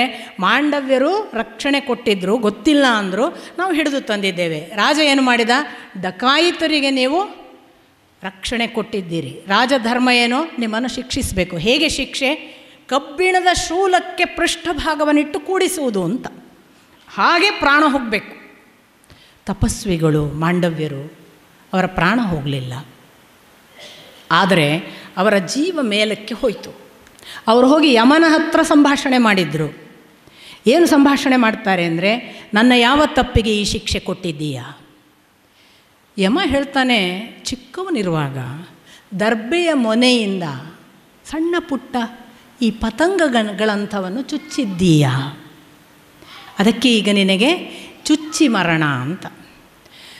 ಬಾಲ ಅಪರಾಧ ಅಲ್ಲ ಅಂತ ಒಂದು ನಮ್ಮ ಕಾನೂನಿದೆ ನೋಡಿ, ಅದು ಪ್ರಾರಂಭ ಆದದ್ದು ಮಾಂಡವ್ಯರಿಂದ. ಮಾಂಡವ್ಯರು ಹೇಳ್ತಾರೆ, ನಾನು ಬಾಲಕ, ತಪ್ಪು ಸರಿಗಳು ಗೊತ್ತಿಲ್ಲದ, ವಿವೇಚನೆ ಇಲ್ಲದ ಕಾಲ, ಅದನ್ನು ಅಪರಾಧ ಅಂತ ಭಾವಿಸಿ ನನ್ನನ್ನು ಶಿಕ್ಷಿಸಿದ್ದಕ್ಕೆ ನೀನು ಕೂಡ ಒಂದು ಪಾಪ ಯೋನಿಯಲ್ಲಿ ಹುಟ್ಟಿ ಭೂಮಿಯಲ್ಲಿ ದುಃಖವನ್ನು ಅನುಭವಿಸು ಅಂತ. ಹಾಗೆ ಹುಟ್ಟಿದವ ವಿದುರ. ಮಾಂಡವ್ಯರ ಶಾಪ. ಅವರಿಗೆ ಅಣಿ ಮಾಂಡವ್ಯ ಅಂತಲೂ ಹೆಸರು. ನಿಮಗೆ ಗೊತ್ತು, ನಾವು ಆಣಿ ಅಂತ ಹೇಳೋದು ಮೊಳೆಗೆ. ಅವರು ಮತ್ತೆ ಬದುಕಿದ್ರು, ಯಾಕೆಂದರೆ ಅವರಿಗೆ ದೈಹಿಕವಾಗಿ ಒಂದು ವಿಶೇಷ ಶಕ್ತಿ ಇತ್ತಲ್ಲ, ಸಾಯೋದಿಲ್ಲ. ಬಟ್ ಆ ಶೂಲದ ಮೊನೆಯ ಕಬ್ಬಿಣ ಇನ್ನು ಉಳಿದಿತ್ತಂತೆ ಆ ಆಣಿಯ ಹಾಗೆ, ಅದಕ್ಕೆ ಅವರಿಗೆ ಅಣಿಮಾಂಡವ್ಯ ಅಂತ ಹೆಸರು. ಅಂಥ ಅಣಿಮಾಂಡವ್ಯರ ಶಾಪದ ಫಲ ಸಾಮಾನ್ಯ ಅಂಶನಲ್ಲ ವಿದುರ. ಒಂದು ಕಡೆ ವೇದವ್ಯಾಸರಿಂದ ಹುಟ್ಟಿದವ, ಇನ್ನೊಂದು ಕಡೆ ಯಮನ ಅಂಶ ಸಂಭೂತ. ಆದ್ದರಿಂದ ಬಹಳ ವಿಶೇಷ ವ್ಯಕ್ತಿ ಅವನ ವಿದುರ ನೀತಿ. ಮಹಾಭಾರತದಲ್ಲಿ ನೀವು ಓದಬೇಕು. ನಮ್ಮ ಅಪ್ಪ ಅದನ್ನು ಬಹಳ ಸುದೀರ್ಘವಾಗಿ ಹೇಳಿದ್ದಾರೆ. ಆ ವಿದುರ ನೀತಿಯನ್ನು ಕೇಳಿದರೆ ಸಾಮಾನ್ಯರೆಲ್ಲ ತಮ್ಮ ಆಡಳಿತ ಕ್ರಮವನ್ನು ಬದಲಾಯಿಸಬಹುದು. ಸಾಮಾನ್ಯ ರಾಜರೆಲ್ಲ ಕೂಡ ತುಂಬ ಒಳ್ಳೆಯ ಉದ್ಧಾರ ಆಗಬಹುದು. ದುರ್ಯೋಧನನ ದುರದೃಷ್ಟ ಕೇಳಿಸಿಕೊಳ್ಳಲಿಲ್ಲ. ಅಂಥ ವಿದುರ, ನಿಮಗೆ ಗೊತ್ತು, ತಾನು ಪಾಂಡವರ ಪರವಾಗಿ ಮಾತನಾಡಿದಾಗ ದುರ್ಯೋಧನ ಕಟುವಾಗಿ ಇವನನ್ನು ಆಚೆಗೆ ತಳ್ಳಿ ನಮ್ಮ ದೇಶದಿಂದ ಆಚೆಗೆ ಗಡೀಪಾರು ಮಾಡಿ ಅಂದಾಗ ಅವರು ತಾನೇ ಹೊರಟು ಹೋಗ್ತಾರೆ. ಆಗ ಹೊರಟಾಗ ನಾನು ನಿನ್ನೆ ಹೇಳಿದೆ, ತನ್ನ ಶಸ್ತ್ರಗಳನ್ನು ಕೂಡ ಇಟ್ಟು ಹೋದರು ಅಂತ. ಹೀಗೆ ಹೋದವರು ಮೊದಲಿಷ್ಟು ತೀರ್ಥಯಾತ್ರೆಗಳನ್ನೆಲ್ಲ ಮಾಡಿ ಸರಸ್ವತಿ ನದಿಯ ತೀರಕ್ಕೆ ಬಂದಾಗ ಅವರಿಗೆ ಗೊತ್ತಾಗುತ್ತೆ ಯುದ್ಧ ಮುಗಿದಿದೆ, ಕೌರವರಲ್ಲಿ ಯಾರೂ ಉಳಿದಿಲ್ಲ, ಎಲ್ಲರೂ ಸತ್ತು ಹೋಗಿದ್ದಾರೆ, ಕೃಷ್ಣ ದ್ವಾರಕೆಗೆ ಹೋಗಿದ್ದಾನೆ, ಇತ್ಯಾದಿ ಇತ್ಯಾದಿ ಕೆಲವು ವಿಷಯಗಳು ಅವರಿಗೆ ಕೇಳುತ್ತೆ. ಅವರು ತುಂಬ ದುಃಖಿತರಾಗ್ತಾರೆ. ಅಲ್ಲಿಂದ ಮುಂದೆ ಒಂದಿಷ್ಟು 11 ತೀರ್ಥ ಕ್ಷೇತ್ರಗಳನ್ನೆಲ್ಲ ಅವರು ದರ್ಶನ ಮಾಡಿ ನಿಧಾನಕ್ಕೆ ಯಮುನಾ ನದಿ ತಟಕ್ಕೆ ಬರ್ತಾರೆ. ಯಮುನಾ ನದಿ ತಟಕ್ಕೆ ಬಂದಾಗ ಅವರಿಗೆ ಉದ್ಧವ ಭೇಟಿಯಾಗ್ತಾನೆ. ಈ ಉದ್ಧವ ಯಾರು ಅಂದರೆ, ತನ್ನ ಬಾಲ್ಯದಿಂದಲೇ ಭಗವಂತ ಶ್ರೀಕೃಷ್ಣನನ್ನು ಆರಾಧ್ಯ ದೇವರು ಅಂತ ಪೂಜಿಸ್ತಿದ್ದವ. ಮಗು ಇರುವಾಗಿಂದ ತಾನು ಪೂರ್ವಜನ್ಮದಲ್ಲಿ ವಸುವಾಗಿದ್ದವನು. ವಸುಗಳು ನಿಮಗೆ ಗೊತ್ತು, ಭೀಷ್ಮಾಚಾರ್ಯರು ಕೂಡ ಒಬ್ಬರು ವಸು. ಈ ವಸುಗಳಲ್ಲಿ ಒಬ್ಬನಾಗಿದ್ದವನು. ಮತ್ತು ಅವನ ಪೂರ್ವಚರಿತ್ರೆಯ ಪ್ರಕಾರ ಅವನು ಬೃಹಸ್ಪತಿಗಳಿಗೇ ನೀತಿಶಾಸ್ತ್ರ ಹೇಳಿದವನು. ಒಂದು ಕಾಲಕ್ಕೆ ಬೃಹಸ್ಪತಿಗಳಿಂದ ನೀತಿಶಾಸ್ತ್ರ ಕಲಿತವನು. ಹಾಗಾಗಿ ಅವನ ಆ ಪೂರ್ವಾವಸ್ಥೆಯಲ್ಲೆಲ್ಲ ಅವನು ನಿರಂತರ ಭಗವಂತನನ್ನು ಧ್ಯಾನಿಸ್ತಿದ್ದನಂತೆ. ಆ ಭಗವಂತನ ಧ್ಯಾನದ ಫಲವಾಗಿ ಈ ಜನ್ಮದಲ್ಲಿ ಉದ್ಧವನಾಗಿ ಯದುವಂಶದ ಒಬ್ಬ ಹುಡುಗ ಅವನು ಕೃಷ್ಣ ಪೂಜೆಯೇ ಅವನ ಆಟ. ಅವನಿಗೆ ಬೇರೆ ಆಟ ಗೊತ್ತಿಲ್ಲ. ಕೂತ್ರೆ ಕೃಷ್ಣನನ್ನು ಪೂಜಿಸೋದು, ಎದ್ದರೆ ಕೃಷ್ಣ. ಎಷ್ಟು ಅಮ್ಮ ಊಟಕ್ಕೆ ಕರೆದ್ರೆ ಇಲ್ಲ ನಾನು ಕೃಷ್ಣ ಪೂಜೆ ಮಾಡಿ ಬರ್ತೀನಿ ಅಂತ ಊಟಕ್ಕೆ ಬರ್ತಿರಲಿಲ್ಲ ಅಂತ. ಅಂಥ ಕೃಷ್ಣನ ಪೂಜೆ ಮಾಡುವ ಮಹಾಭಕ್ತ. ಆ ಉದ್ಧವನನ್ನು ಎದುರಾಬದ್ರಾದಾಗ ವಿದುರ ಕೇಳ್ತಾನೆ, ಹೇಗಿದ್ದೀರಿ, ನೀವೆಲ್ಲ ಹೇಗಿದ್ದೀರಿ, ಯದುವಂಶದವರೆಲ್ಲ ಹೇಗಿದ್ದಾರೆ, ಪಾಂಡವರು ಹೇಗಿದ್ದಾರೆ, ಅಲ್ಲಿ ದೇವಕಿ ಹೇಗಿದ್ದಾಳೆ, ನಂದ ಹೇಗಿದ್ದಾನೆ, ಅಥವಾ ವಸುದೇವ ಹೇಗಿದ್ದಾನೆ, ಯಶೋದೆ ಹೇಗಿದ್ದಾಳೆ, ಯದುಕುಲದ ಎಲ್ಲ ಪ್ರದ್ಯುಮ್ನ, ಅನಿರುದ್ಧ ಮೊದಲಾದವರು ಹೇಗಿದ್ದಾರೆ, ಸಾಂಬ ಹೇಗಿದ್ದಾನೆ, ಹೆಂಡಂದಿರು ಹೇಗಿದ್ದಾರೆ, ಸಹಸ್ರ ಹೆಂಡಂದಿರು ಹೇಗೆ, ಎಲ್ಲವನ್ನು ಪ್ರಶ್ನಿಸ್ತಾನೆ. ಆಗ ಉದ್ಧವ ಒಂದಿಷ್ಟು ಹೊತ್ತು ಮೌನನ ಆಗಿ ಭಾವುಕತೆಯಿಂದ ಕಣ್ಮುಚ್ಚಿ ತಾನೇ ಸ್ವಲ್ಪ ಹೊತ್ತು ಸಾವರಿಸಿಕೊಂಡು, ವಿದುರ, ನೀನು ಕೇಳುವ ಯದುವಂಶ ಈಗ ಉಳಿದಿಲ್ಲ. ಶ್ರೀಕೃಷ್ಣ ನಮ್ಮನ್ನೆಲ್ಲ ಬಿಟ್ಟು ಹೋಗಿ ಕಾಲವಾಯಿತು. ಅವನು ಅಂತಿಂಥವನಲ್ಲ, ಎಂಥ ಬಾಲಲೀಲೆಗಳನ್ನು ಆಡಿದ್ದ. ಹುಟ್ಟುತ್ತಲೇ ತಾಯಿಯಿಂದ ಕಳಚಿಕೊಂಡು ಸಾಕು ತಾಯಿಯ ತೊಡೆಯಲ್ಲಿ ಬೆಳೆದ. ಹಾಗೆ 11 ವರ್ಷ ತಾನು ಬೆಳೆದದ್ದು ಕಂಸನ ಭಯಕ್ಕೆ ಅನ್ನುವ ಹಾಗೆ ತೋರಿಸಿದ. ನಿಜಕ್ಕೂ ಭಯವಿರಲಿಲ್ಲ. ಜಗತ್ತಿಗೆ ಹೆದರಿ ತಾನು ಅಡಗಿ ಕೂತಿದ್ದೇನೆ ಅನ್ನುವಂತೆ ಮರುಳು ಮಾಡಿ ತೋರಿಸಿದ. ಆ 11 ವರ್ಷದಲ್ಲಿ ಎಷ್ಟು ಗೋಪಾಲಕರಿಗೆ ಎಂತೆಂಥ ಮಹಿಮೆಗಳನ್ನು ತೋರಿದ. ಅಂತಿಂಥದ್ದಲ್ಲಪ್ಪ, ಆ ಒಂದು ಮಳೆ ಬಂತು, ಇಂದ್ರನಿಗೆ ಮಾಡಿದ ಒಂದು ಕೋಪದ ಕೆಲಸ, ಗೋವುಗಳನ್ನು ಮತ್ತೊಂದನ್ನು ತಾವು ಪೂಜಿಸುವಾಗ ಕೃಷ್ಣ ಬೆಟ್ಟ ಪೂಜಿಸಿದ, ಗೋವು ಪೂಜಿಸಿದ, ನನ್ನನ್ನು ಯಾಕೆ ಪೂಜಿಸಲಿಲ್ಲ ಅಂತ ಇಂದ್ರನ ಮದಕ್ಕೆ ಪೆಟ್ಟು ಬಿದ್ದು ಇಂದ್ರ ಮಳೆ ಸುರಿಸಿದಾಗ ಬೆಟ್ಟವನ್ನೇ ತನ್ನ ಎಡಗೈಯ ಕಿರುಬೆರಳಲ್ಲಿ ಎತ್ತಿ ಇಡೀ ಪ್ರವಾಹದಲ್ಲಿ ಕೊಚ್ಚಿ ಹೋಗಬಹುದಾದ ಎಲ್ಲರನ್ನೂ ರಕ್ಷಿಸಿದ. ಅಂಥ ಕೃಷ್ಣ ಒಂದು ಕಾಳಿಂಗ ಇಡೀ ಯಮುನಾ ನದಿಯನ್ನು ವಿಷಭರಿತ ಮಾಡಲಿಕ್ಕಿದೆ ಅಂತ ಗೊತ್ತಾದಾಗ ಅದರ ಹೆಡೆ ಮೆಟ್ಟಿ ಅದನ್ನು ಅದರ ಜಾಗಕ್ಕೆ ಕಳುಹಿಸಿದ. ಅಷ್ಟು ಮಾತ್ರವಲ್ಲ, ಅವನು ಒಬ್ಬ ರಾಜನನ್ನು ಯಾವುದೋ ಮಥುರೆಯಲ್ಲಿ ಹೋಗಿ ಸೋಲಿಸಲಿಕ್ಕೆ ಆಗುವುದಿಲ್ಲ ಅನ್ನುವ ಹಾಗೆ ಜಯದ್ರಥ ಓಡಿಸಿಕೊಂಡು ಬಂದ ಅನ್ನುವ ಹಾಗೆ ತಾನು ಓಡಿ ಹೋದ ಅಂತ ಅನ್ನಿಸಿಕೊಂಡ. ನೋಡಿದವರು ಹೇಡಿ ಅಂತ ಕರೆಸಿಕೊಳ್ಳುವ ಹಾಗೆ, ಆದರೆ ಓಡಿ ಸೋಲಿಸಿದ ಅವರನ್ನು. ಆ ಜರಾಸಂಧನನ್ನು ಹಾಗೆ ಸೋಲಿಸಿ ಮತ್ತೆ ಅವನನ್ನು ಸಮಯ ಬಂದಾಗ ಹೇಗೆಲ್ಲ ಮುಗಿಸಿದ.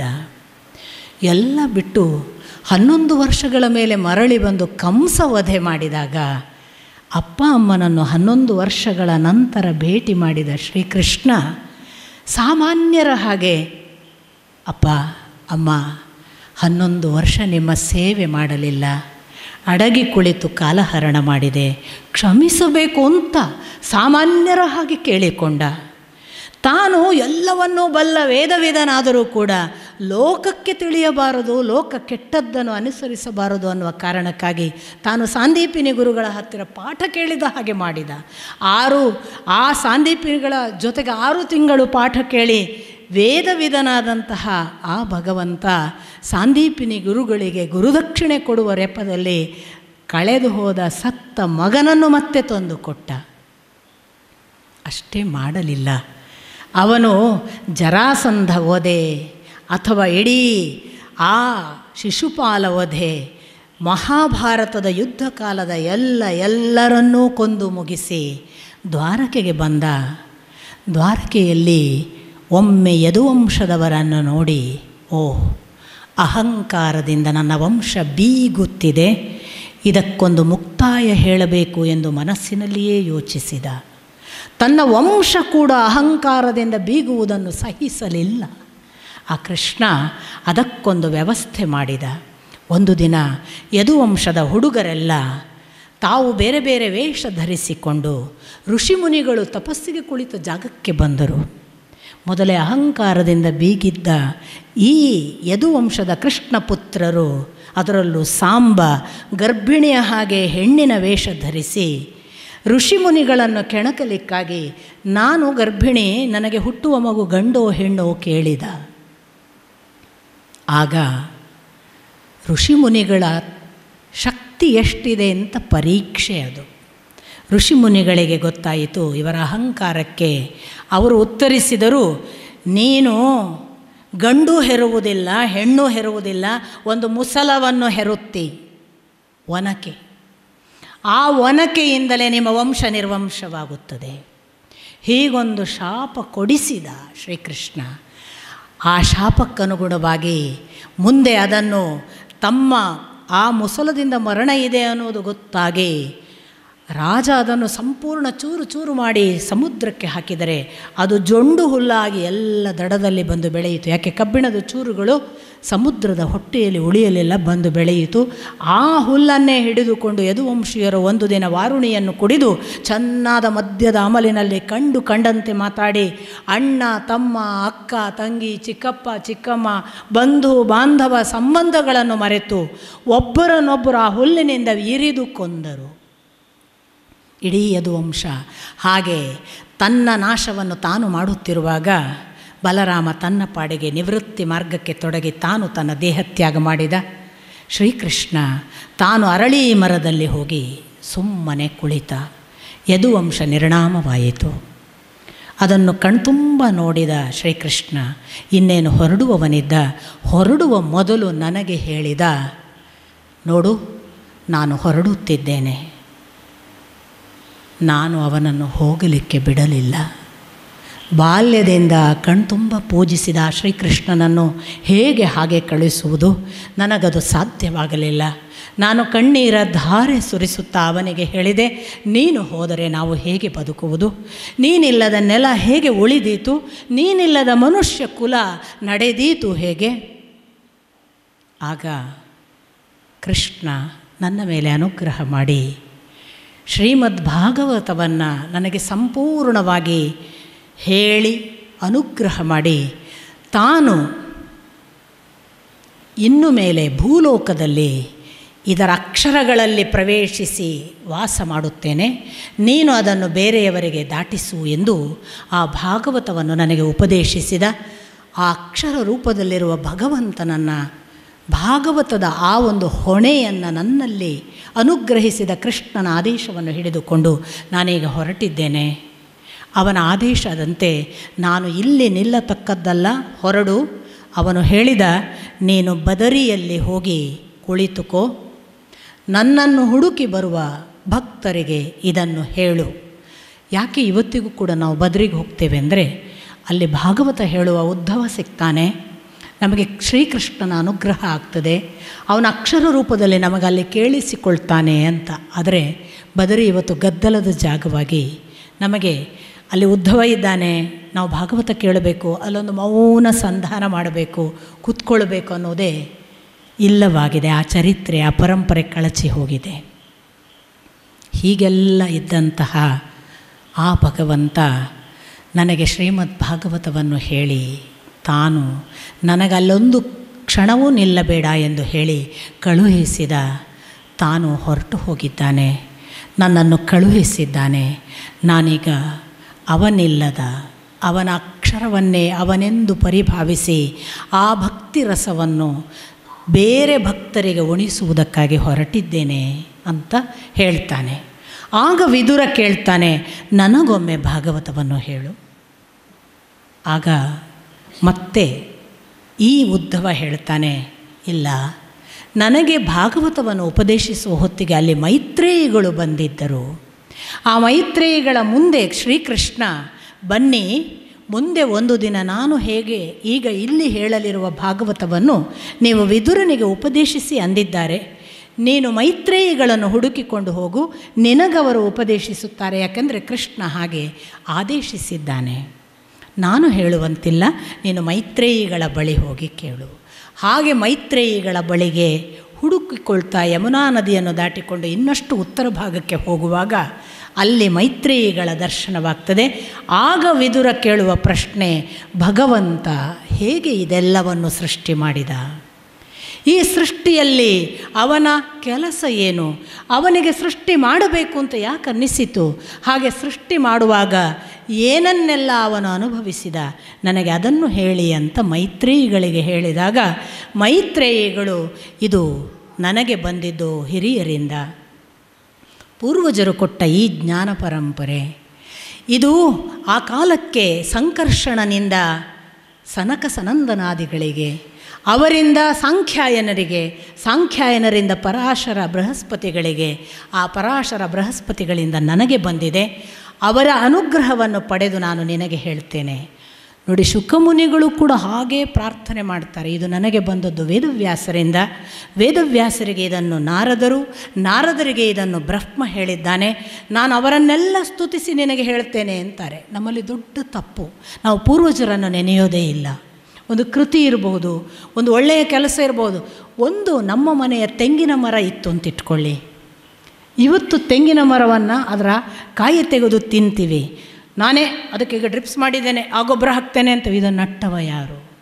ಅದರ ಹಿಂದೆ ಆ ತಾಯಿ ಏನು ಮಾಡಿದ್ಲು? ಆ ತಂದೆ ಹೇಗೆ ಅದನ್ನು ಭೂಮಿ ಹದ ಮಾಡಿರ್ಬೋದು? ಆ ಭೂಮಿ ಹದ ಮಾಡುವ ಪೂರ್ವದ ಹಿರಿಯರು, ಅದಕ್ಕೆ ಮೊದಲು ಬಂದವರು ಏನು ಮಾಡಿರ್ಬೋದು? ನೆನೆಯೋದಿಲ್ಲ. ಒಂದು ಗಿಡ ಒಂದು ಪರಂಪರೆ, ಒಂದು ಪುಸ್ತಕ ಒಂದು ಪರಂಪರೆ, ಒಂದು ಜ್ಞಾನ, ಒಂದು ಇಡೀ ಪ್ರಾಚೀನ ಪುರಾತನ ಹಿರಿಯರ ಕೊಡುಗೆ, ಎಲ್ಲವನ್ನು ನೆನೆಯಬೇಕು. ಅದಕ್ಕೇ ನೀವು ಭಗವದ್ಗೀತೆಯಲ್ಲಿ ನೋಡಿ, ಶ್ರೀಕೃಷ್ಣನಂತ ಶ್ರೀಕೃಷ್ಣ ಇದನ್ನು ಹಿಂದಿನವರು ಹೇಳಿದ್ದಾರಪ್ಪ, ಇದನ್ನು ನಮ್ಮ ಮೊದಲಿನವರು ಹೀಗೆ ಹೇಳುತ್ತಿದ್ರಪ್ಪ, ಇದು ನಮ್ಮ ಪ್ರಾಚೀನರ ಉಲ್ಲೇಖವಪ್ಪ ಅಂತಲೇ ಹೇಳ್ತಾನೆ. ಎಲ್ಲೂ ಕೂಡ ಗ್ರ್ಯಾಟಿಟ್ಯೂಡ್ಸ್ ಇಲ್ಲದೆ ಮಾತಾಡಲ್ಲ. ಹಾಗೆ ಮೈತ್ರೇಯಿಗಳು ಅಷ್ಟು ಜನರನ್ನು ಸ್ತುತಿಸ್ತಾರೆ. ನಾನು ನಿಮಗೆ ಮತ್ತೊಮ್ಮೆ ಹೇಳ್ತೀನಿ, ಸ್ತುತಿಯ ಭಾಗ ಓದಿ. ಸ್ತುತಿ ಒಂದು ಪುಣ್ಯ ಕಾರ್ಯ, ಅದನ್ನು ನಾನು ಇಲ್ಲಿ ಮಾಡೋಕ್ಕಾಗಲ್ಲ. ಅವರು ಏನು ಅದರ ಕೊಂಡಾಟ, ಅದರ ಭಾಷೆ, ಆ ಹೊಗಳುವಿಕೆ, ಆ ಶಬ್ದ, ದೇವರನ್ನು ವರ್ಣಿಸುವ ರೀತಿ, ಅದಕ್ಕೆ ಸಮರ್ಪಿಸುವ ಭಕ್ತಿ ಎಲ್ಲ ಸ್ತುತಿಯಲ್ಲಿ ನೋಡಿ. ಹಾಗೆಲ್ಲ ಮೈತ್ರೇಯಿಗಳು ಕೊಂಡಾಡಿ, ನಾನು ಈಗ ಹೇಳಿದೆನಲ್ಲ, ಶುಕಮುನಿಗಳು ಹೇಳಿದ ವಿರಾಟ್ ಪುರುಷ, ಶುಕಮುನಿಗಳು ಹೇಳಿದ ಬ್ರಹ್ಮ ಸೃಷ್ಟಿ ಅಥವಾ ಭಗವಂತನ ರೂಪ, ಅದನ್ನು ಹೇಳಿ ಇದು ಒಂದು ಭಾಗವಾಯಿತು. ವಿರಾಟ್ ಪುರುಷ ಎದ್ದ, ಅವನಲ್ಲಿ ಎಲ್ಲವೂ ಇತ್ತು. ಇನ್ನು ಅಷ್ಟೇ ಸೃಷ್ಟಿಯ ಈಗಾಗಲೇ ನಾನು ಹೇಳಿದ, ನಿಮಗೆ ನೆನಪಿಟ್ಟುಕೊಳ್ಳಿಕ್ಕೆ ಮತ್ತೊಮ್ಮೆ ಮಹತ್ತತ್ವದಿಂದ ವೈಕಾರಿಕ, ತೈಜಸ, ತಾಮಸ, ಅದರಿಂದಲೇ ದೇವತೆಗಳ ಸೃಷ್ಟಿ, ಇಂದ್ರಿಯಗಳ ಸೃಷ್ಟಿ ಮತ್ತು ಪಂಚಭೂತಗಳ ಸೃಷ್ಟಿ. ಅದಾಗಿ ಅದು 5 ಆದ ನಂತರ 6ನೆಯ ಸೃಷ್ಟಿ ಭಗವಂತ ಮಾಡಿ. ನೋಡಿ, ನಮ್ಮಕ್ಕಿಂತ ಮೊದಲು ಅದೆಲ್ಲ ಸೃಷ್ಟಿಯಾಗಿದೆ, ನೆನಪಿಟ್ಕೊಳ್ಬೇಕು. ಪಂಚಭೂತಗಳು, ಪಂಚೇಂದ್ರಿಯಗಳು, ಪಂಚಕರ್ಮೇಂದ್ರಿಯಗಳು, ಪಂಚ ತನ್ಮಾತ್ರೆಗಳು, ದೇವತೆಗಳೆಲ್ಲ ನಮ್ಮಕ್ಕಿಂತ ಮೊದಲು ಸೃಷ್ಟಿಯಾಗಿದ್ದಾರೆ. 6ನೆಯ ಸೃಷ್ಟಿ ಆಗ ಮಾಡಿದ್ದು ಯಾವುದು ಅಂದರೆ, ಯಾರು ಮಾಡಿದ್ದು? ಬ್ರಹ್ಮ. ಹೇಗೆ ಮಾಡಿದ? ನೋಡಿ, ಬ್ರಹ್ಮ ಹೇಗೆ ಮಾಡಿದ ಅನ್ನೋದು ಕೂಡ ಬಹಳ ಬ್ಯೂಟಿಫುಲ್ಲಾದ ವಿಷಯ. ಈಗ ಒಂದು ಸಂಗತಿ ನಾನು ಹೇಳಿದೆ ನಿಮಗೆ, ಅವನು ನೀರಿನಲ್ಲಿದ್ದ, ತಾನೊಂದು ಅಂಡವಾದ, ಇದನ್ನೆಲ್ಲ ಮಹತ್ತತ್ವವೇ ಅಂಡವಾಯಿತು, ಆ ಅಂಡದೊಳಗೆ ಪ್ರವೇಶ ಮಾಡಿದ. ಇದನ್ನು ಇನ್ನೊಂದು ರೀತಿಯಿಂದ ಬ್ರಹ್ಮ ಸೃಷ್ಟಿಗಾಗುವಾಗ ಹೇಳ್ತಾರೆ, ಜಗತ್ತು ಏನೂ ಇಲ್ಲದ ಕತ್ತಲು ಜಲ ಮಾತ್ರ ಇರುವ ಅವಸ್ಥೆ.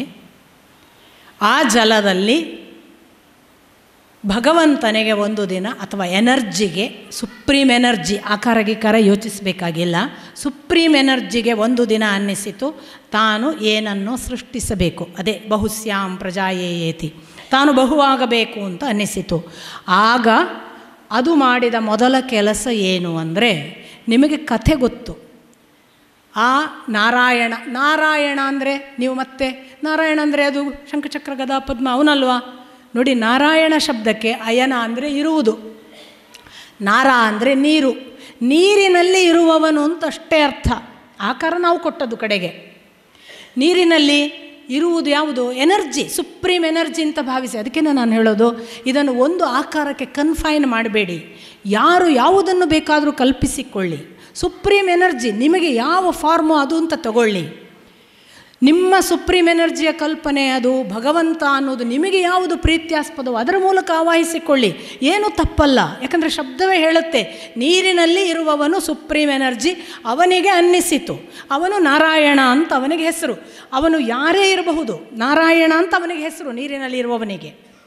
ಆ ನೀರಿನಲ್ಲಿರುವ ನಾರಾಯಣ ಅವನಿಗೆ ಈ ಸೃಷ್ಟಿ ಮಾಡಬೇಕು ಅಂದಾಗ ಉಂಟಾದದ್ದು, ಅವನ ನಾಭಿಯಿಂದ ಒಂದು ಕಮಲ ಬಂತು. ಎನರ್ಜಿ ಪಾಯಿಂಟ್ ಅಂತ ತಗೊಳ್ಳಿ ಅದನ್ನು, ನಾಭಿ ಅನ್ನುವುದನ್ನು. ಕಮಲ ಬಂತು. ಚಂದಮಾಮ ಕಥೆ ಹಾಗೆ ಕೇಳ್ತದಲ್ವಾ? ಎಂಥದ್ದು ಕಮಲ ಬಂತಂತೆ, ಅದರಲ್ಲಿ ಬ್ರಹ್ಮ ಹುಟ್ಟಿ. ಅನೇಕ ಜನ ಇದನ್ನು ಚಂದಮಾಮ ಕಥೆ ಹೇಳ್ತೀರಿ ಯಾಕ್ರಿ ಅಂತಲೇ ಕೇಳೋರು ಇದ್ದಾರೆ. ನಿಮಗೆ ಸ್ವಲ್ಪ ಗೊತ್ತಿದ್ದರೆ, ನಮ್ಮ ಮಧ್ಯಕಾಲೀನ ಕನ್ನಡ, ಹಳೆಗನ್ನಡ ಎಲ್ಲ ಗೊತ್ತಿದ್ದರೆ, ಒಂದು ಹೆಣ್ಣು ಮುಟ್ಟಾದರೆ ಪುಷ್ಪವತಿ ಅಂತ ಹೇಳ್ತಿದ್ರು. ಹೆಣ್ಣು ಋತುಮತಿ ಆದರೆ, ಅವಳು ಪ್ರಥಮ ಮುಟ್ಟಾದಾಗ ಅವಳು ಪುಷ್ಪವತಿ ಆಗಿದ್ದಾಳೆ ಅಂತ. ಭಗವಂತ ಪುಷ್ಪವತಿ ಆದ. ಭಗವಂತ ಹೆಣ್ಣು ಅಲ್ಲ, ಗಂಡು ಅಲ್ಲ, ನೆನಪಿಟ್ಕೊಳ್ಳಿ. ಅವನು ಹೆಣ್ಣಿನ ಕೆಲಸವನ್ನು ಮಾಡಬಲ್ಲ, ಗಂಡಿನ ಕೆಲಸವನ್ನು ಮಾಡಬಲ್ಲ. ಕ್ರಿಯೇಷನ್ನಿಗೆ ಬೇಕಾದ ಪುಷ್ಪ ಪ್ರಾರಂಭವಾಯಿತು, ಅದು ಕಮಲ ಅಂತ ಅದಕ್ಕೆ ಒಂದು ಶಬ್ದ. ನಾಭಿಯಲ್ಲಿ ಹೊರಗೆ ಬಂತು, ಅದೆಲ್ಲವೂ ನೀವು ನಾಭಿಯ ಒಳಗೂಂತಲೂ ಭಾವಿಸಬೇಕಾದ ಅಂಡಕ್ರಿಯೆ. ಅಲ್ಲಿ ಮೊದಲನೆಯ ಬೀಜ ಸೃಷ್ಟಿಯಿಂದ ಬ್ರಹ್ಮ ಉಂಟಾದ. ಈ ಬ್ರಹ್ಮ ತಾನು ಒಮ್ಮೆ ಈ ಜಗತ್ತಿಗೆ ಕಾಣಿಸಿಕೊಂಡಾಗ ಅವನಿಗೆ ಏನೂ ಕಾಣಲಿಲ್ಲ. ಏನೂ ಕಾಣಲಿಲ್ಲ ಅಂದರೆ ಏನು? ಕತ್ತಲು, ಜಲರಾಶಿ, ಏನೂ ಗೊತ್ತಾಗ್ತಿಲ್ಲ. ಒಂದು ಕಮಲದ ಮೇಲೆ ಅವನಿದ್ದಾನೆ. ಅವನು ಆಚೆ ಈಚೆ ಎಲ್ಲ ಕಡೆ ನೋಡ್ತಾನೆ, ಏನಾದರೂ ಕಾಣ್ತದ ಅಂತ. ಇಲ್ಲಿ ನೋಡ್ತಾನೆ, ಅಲ್ಲಿ ನೋಡ್ತಾನೆ, ಎಲ್ಲ ದಿಕ್ಕುಗಳನ್ನು ನೋಡಿ ನೋಡಿ ಚತುರ್ಮುಖನಾದ. ಎಷ್ಟು ಚೆನ್ನಾಗಿದೆ, ಸಿಂಬಾಲಿಕ್ ಆಗಿ ತಗೊಳ್ಳಿ. ಎಲ್ಲ ದಿಕ್ಕುಗಳಿಂದ ಜ್ಞಾನ ಗ್ರಹಿಸಿದರೆ ನಾವು ಕೂಡ ಚತುರ್ಮುಖರಲ್ವಾ? ಎಲ್ಲ ದಿಕ್ಕುಗಳ ಜ್ಞಾನ ಅವನಿಗೆ ಬರುವವರೆಗೆ ಅವನು ಹುಡುಕಿದ. ಇದು ಯಾರು, ಇದು ಎಲ್ಲಿಂದ, ನಾನು ಎಲ್ಲಿಂದ ಬಂದೆ ಗೊತ್ತಾಗಲಿಲ್ಲ ಅವನಿಗೆ. ನೀರು ಕಾಣ್ತದೆ, ಕತ್ತಲು, ಜಗತ್ತಿನ ಬೆಳಕು ಕಾಣೋದಿಲ್ಲ, ಎಲ್ಲಿದೆ ಎಲ್ಲಿದೆ, ಕಡೆಗೆ ಮೇಲಕ್ಕೆ. ಹಾಗೆ ಪಂಚಮುಖನೂ ಆದ. ಇಷ್ಟಾಗುವಾಗಲೂ ಅವನಿಗೆ ಜ್ಞಾನ ಬಂತು. ಜ್ಞಾನ ಬಂದ ಕೂಡಲೇ ಆತ್ಮ ತಿಳಿಯೋದಿಲ್ಲ, ಆತ್ಮ ಸಾಕ್ಷಾತ್ಕಾರ ಆಗಲಿಲ್ಲ ಅವನಿಗೆ. ಏನು ಅವನಿಗೆ ಅನ್ನಿಸ್ತು, ನಾನು ಇದು ಹೇಗೆ, ನಾನು ಎಲ್ಲಿಂದ ಬಂದೆ ಅಂತಲೇ ನನಗೆ ಗೊತ್ತಿಲ್ಲಲ್ಲ, ನನ್ನ ಮೂಲ ಯಾವುದು, ನಾನು ಹುಟ್ಟಿದೆ ಎಲ್ಲಿಂದ, ಯಾರು ಹುಟ್ಟಿಸಿದವರು? ಈ ಪ್ರಶ್ನೆ ಅವನಿಗೆ ದೀರ್ಘವಾಗಿ ಕಾಡುವುದಕ್ಕೆ ಪ್ರಾರಂಭ ಆದಾಗ ಅವನು ತನ್ನೊಳಗೆ ಮುಳುಗಿದ. ಹಾಗೆ ಮುಳುಗಿದವನು ಆ ಕಮಲದ ಒಳಗೆ ಇಳಿದ, ಅದರ ಒಳಗಿನ ನಾಳ ಸೇರಿದ, ಅದರ ಒಳಗಿನ ದಂಟಿನ ಮೂಲಕ ಅದರ ಬೇರಿಗೆ ಬಂದ, ಆ ಬೇರಿನ ನೀರಿನಲ್ಲಿ ಹುಡುಕಾಡಿದ. ಎಷ್ಟೋ ವರ್ಷಗಳನ್ನು ತಪಸ್ಸಿನ ಆ ನೀರಿನಲ್ಲಿ ಕಳೆದ. ಅವನಿಗೆ ಉತ್ತರ ಸಿಕ್ಕಲಿಲ್ಲ. ಅವನು ಎಷ್ಟೋ ವರ್ಷಗಳ ಮತ್ತೆ ನಂತರ ಮರಳಿ ಮೇಲಕ್ಕೆ ಬಂದ. ಅವನಿಗೆ ಮೊದಲ ಬಾರಿಗೆ ಅದುವರೆಗೆ ನೋಡದ ಬೆಳಕೊಂದು ಕಾಣಿಸಿತು. ಅದು ಭಗವಂತನಾದ ನಾರಾಯಣ. ಆ ಭಗವತ್ ಶಕ್ತಿ, ಎನರ್ಜಿ ಹೇಳಿತು, ನೀನು ನನ್ನ ಸೃಷ್ಟಿ, ನಾನು ನಿನ್ನನ್ನು ಹುಟ್ಟಿಸಿದ್ದೇನೆ, ನನ್ನ ಕೆಲಸಕ್ಕಾಗಿ ಹುಟ್ಟಿಸಿದ್ದೇನೆ, ನನಗೆ ನಿನ್ನ ಮೇಲೆ ತುಂಬ ಪ್ರೀತಿ ಬಂತು. ಯಾಕೆ ಗೊತ್ತಾ? ನಾನು ಸೃಷ್ಟಿಸಿದ ಕೂಡಲೇ ಮೆರೆದಾಡಲಿಲ್ಲ, ಹುಡುಕಿದೆ, ಮೂಲ ಹುಡುಕಿದೆ, ಎಲ್ಲ ದಿಕ್ಕುಗಳಲ್ಲಿ ಹುಡುಕಿದೆ, ನಾನು ಎಲ್ಲಿಂದ ಬಂದೆ ಅಂತ ಶೋಧಿಸಿ ಕೊನೆಗೆ ನಿನ್ನ ಮೂಲಕ್ಕೆ ಇಳಿದು ನಿನ್ನ ಮೂಲದ ಆಳದಲ್ಲಿ ಎಷ್ಟೋ ವರ್ಷಗಾಲ ತಪಸ್ಸು ಮಾಡಿ ಕೊನೆಗೂ ನನ್ನ ದರ್ಶನವಾಗದೆ ಹೊರಗೆ ಬಂದೆಯಲ್ಲ, ಆ ತಪಸ್ಸು ಪ್ರಿಯವಾಗಿ ನಾನು ನಿನಗೆ ದರ್ಶನವನ್ನು ಕೊಟ್ಟಿದ್ದೇನೆ. ನಾವು ಕೂಡ ಅಪ್ಪ ಅಮ್ಮನಿಗೆ ಹುಡ್ತೇವೆ. ನಮ್ಮ ಅಪ್ಪ ಅಮ್ಮ ಅವರು ಅಂತ ಬಿಟ್ಬಿಟ್ಟು ನಾವು ಹುಟ್ಟಿದ್ದೇವೆ. ನಮ್ಮ ಅಪ್ಪ ಅಮ್ಮ ನಮ್ಮ ಕೆಲಸ ಮಾಡಿ ಹೋಗ್ಲಿಕ್ಕೆ ಬಂದವರು ಅಂದರೆ ನಾವು ಅಷ್ಟೇ. ಈ ಅಪ್ಪ ಅಮ್ಮನಿಗೆ ನಾವು ಹೇಗೆ ಹುಟ್ಟಿದ್ವಿ? ನಾವು ಯಾರು? ಈ ಅಪ್ಪ ಅಮ್ಮನ ಮಗ ಮಾತ್ರವಾ, ಮಗಳು ಮಾತ್ರವಾ? ಇಷ್ಟಕ್ಕೆ ಬಂದದ್ದ? ನನ್ನ ಕೆಲಸ ಏನು? ನಾನೊಂದು ಆತ್ಮಶೋಧನೆ ಮಾಡುವ, ಕಣ್ಮುಚ್ಚುವ ಧ್ಯಾನಸ್ಥ ಸ್ಥಿತಿಯಲ್ಲಿ ಸಮಾಧಿಸ್ಥನಾಗಿ ನಾನೊಂದು 100 ವರ್ಷ ತಪಸ್ಸಿನಲ್ಲಿ ನಾನು ಯಾರು ಅಂತ ಹುಡುಕುವ ಕೆಲಸ ಮಾಡಿದರೆ ರಮಣ ಮಹರ್ಷಿಗಳಾಗ್ತೇವೆ. ಅವರಿಗೆ ಬೆಳಕು ಕಾಣ್ತದೆ, ಅವರಿಗೆ ಆತ್ಮ ಸಾಕ್ಷಾತ್ಕಾರವೂ ಆಗ್ತದೆ, ಭಗವತ್ ಸಾಕ್ಷಾತ್ಕಾರವೂ ಆಗ್ತದೆ, ಪರಮಾತ್ಮ ಸಾಕ್ಷಾತ್ಕಾರವೂ ಆಯಿತು. ಬ್ರಹ್ಮ ಅಂಥದ್ದೊಂದು ಸೂಚನೆ ಕೊಡ್ತಾನೆ. ಹುಟ್ಟುವುದು ಎಲ್ಲರೂ ನಾಭಿಯಿಂದ, ಹುಟ್ಟುವುದು ಎಲ್ಲರೂ ಅಮ್ಮ ಪುಷ್ಪವತಿಯಾಗಿ ಫಲ ಪಡೆದ ನಂತರವೇ. ಹುಟ್ಟಿದ ನಂತರ ನಾನು ಯಾರು ಅನ್ನುವ ಶೋಧ ಮಾಡಿದರೆ ಭಗವಂತ ದರ್ಶನ. ಹುಟ್ಟುವುದನ್ನು ಶೋಧಿಸುವ ಕೆಲಸಕ್ಕೆ ಹಚ್ಚಿ ಅಂತ ಪ್ರಥಮ ಸೃಷ್ಟಿಯಲ್ಲಿಯೇ ಭಗವಂತ ನಮಗೆ ಸೂಚನೆ ಕೊಟ್ಟ. ಬ್ರಹ್ಮ ಸೃಷ್ಟಿಯಲ್ಲಿ ಹೀಗೆ ಸೃಷ್ಟಿಯಾದಂತಹ ಭಗವಂತ, ಆ ಬ್ರಹ್ಮ, ಅವನ ಮುಖಾಂತರ ಇನ್ನೊಂದು ಹೊಸ ಸಂಗತಿ, ಅವನೇ ಮಹತ್ತತ್ವ ಮತ್ತೊಂದೆಲ್ಲ ಸೃಷ್ಟಿ ಮಾಡುವುದಕ್ಕೆ ತೊಡಗುವಾಗ ನಾನು ಹೇಳಿದ 5 ವಿಭಾಗ ಆಯಿತು. 6ನೆಯ ವಿಭಾಗ ಅವನು ಸೃಷ್ಟಿ ಮಾಡಿದ್ದು ಈ ಬ್ರಹ್ಮ ಭಗವಂತನ ಅನುಗ್ರಹ ಪಡೆದು. ನೀವು ಗಮನಿಸಬೇಕು, ನೀನು ಇನ್ನು ಸೃಷ್ಟಿಕ್ರಿಯೆಗೆ ತೊಡಗು, ನಾನು ಮೆಚ್ಚಿದ ಪುತ್ರ ನೀನು ಅಂತ ಭಗವಂತ ಅವನಿಗೆ ಅನುಗ್ರಹ ಮಾಡಿದ ಮೇಲೆ ಭಗವಂತನ ಸ್ತುತಿಯನ್ನೇ 10 ಪುಟಗಳ ಕಾಲ ಮಾಡ್ತಾನೆ ಬ್ರಹ್ಮ. ನೀನು ಎಷ್ಟು ದೊಡ್ಡವ, ನೀನು ಎಂಥ ಅನುಗ್ರಹ ಮಾಡಿದ್ದೀಯಾ, ನಿನ್ನ ಪುಣ್ಯದಿಂದ ಇದು ಸಾಧ್ಯ, ನೀನಲ್ಲದಿದ್ದರೆ ನನಗೆ ಸಾಧ್ಯವಾ, ನಾನು ಅಸ್ತಿತ್ವದಲ್ಲಿದೆ, ಎಲ್ಲ ಆಗುತ್ತೆ. ಇಷ್ಟಾದಾಗ ಬ್ರಹ್ಮ ಸೃಷ್ಟಿ ಮಾಡಿದ 5 ಭಾಗಗಳು ಈಗಾಗಲೇ ವಿವರಿಸಿದ್ದೇನೆ. 6ನೆಯದ್ದು ಅವನು ಹುಟ್ಟಿಸಿದ್ದು ತಾಮಿಸ್ರ, ಅಂಧ ತಾಮಿಸ್ರ, ತಮಸ್ಸು, ಮೋಹ ಮತ್ತು ಮಹಾಮೋಹ ಅನ್ನುವ 5 ಸಂಗತಿಗಳನ್ನು. ಈ 5 ಅಂದರೆ ನೋಡಿ, ನೀವು ನೆನಪಿಟ್ಕೊಳ್ಬೇಕು, ಅವಿದ್ಯೆ ಮೊದಲು ಹುಟ್ಟಿದ್ದು, ವಿದ್ಯೆಯಲ್ಲ. 6ನೆಯದ್ದಕ್ಕೆ ಹೆಸರು ಅವಿದ್ಯೆಗಳು ಅಂತ. ಈ 5 ಅವಿದ್ಯೆಗಳನ್ನು ಮೊದಲು ಹುಟ್ಟಿಸಿದ. ಹಾಗಾಗಿ ನಮಗೆ ಹುಟ್ಟುತ್ತಾ ತಮಸ್ಸು, ತಾಮಿಸ್ರ, ಅಂಧತಾಮಿಸ್ರ, ಆಮೇಲೆ ಮೋಹ, ಮಹಾಮೋಹವೇ ಇರೋದು. ಅದನ್ನು ದಾಟಲಿಕ್ಕೆ ನಾವು ಬಂದವರು ಅಂತ ಆ ಬಳಿಕ ಒಂದೊಂದೇ ಹೆಜ್ಜೆ. ಇದರ ನಂತರ ಇದನ್ನು ಅವರು ಪ್ರಾಕೃತಿಕ ಸೃಷ್ಟಿ ಅಂತಾರೆ.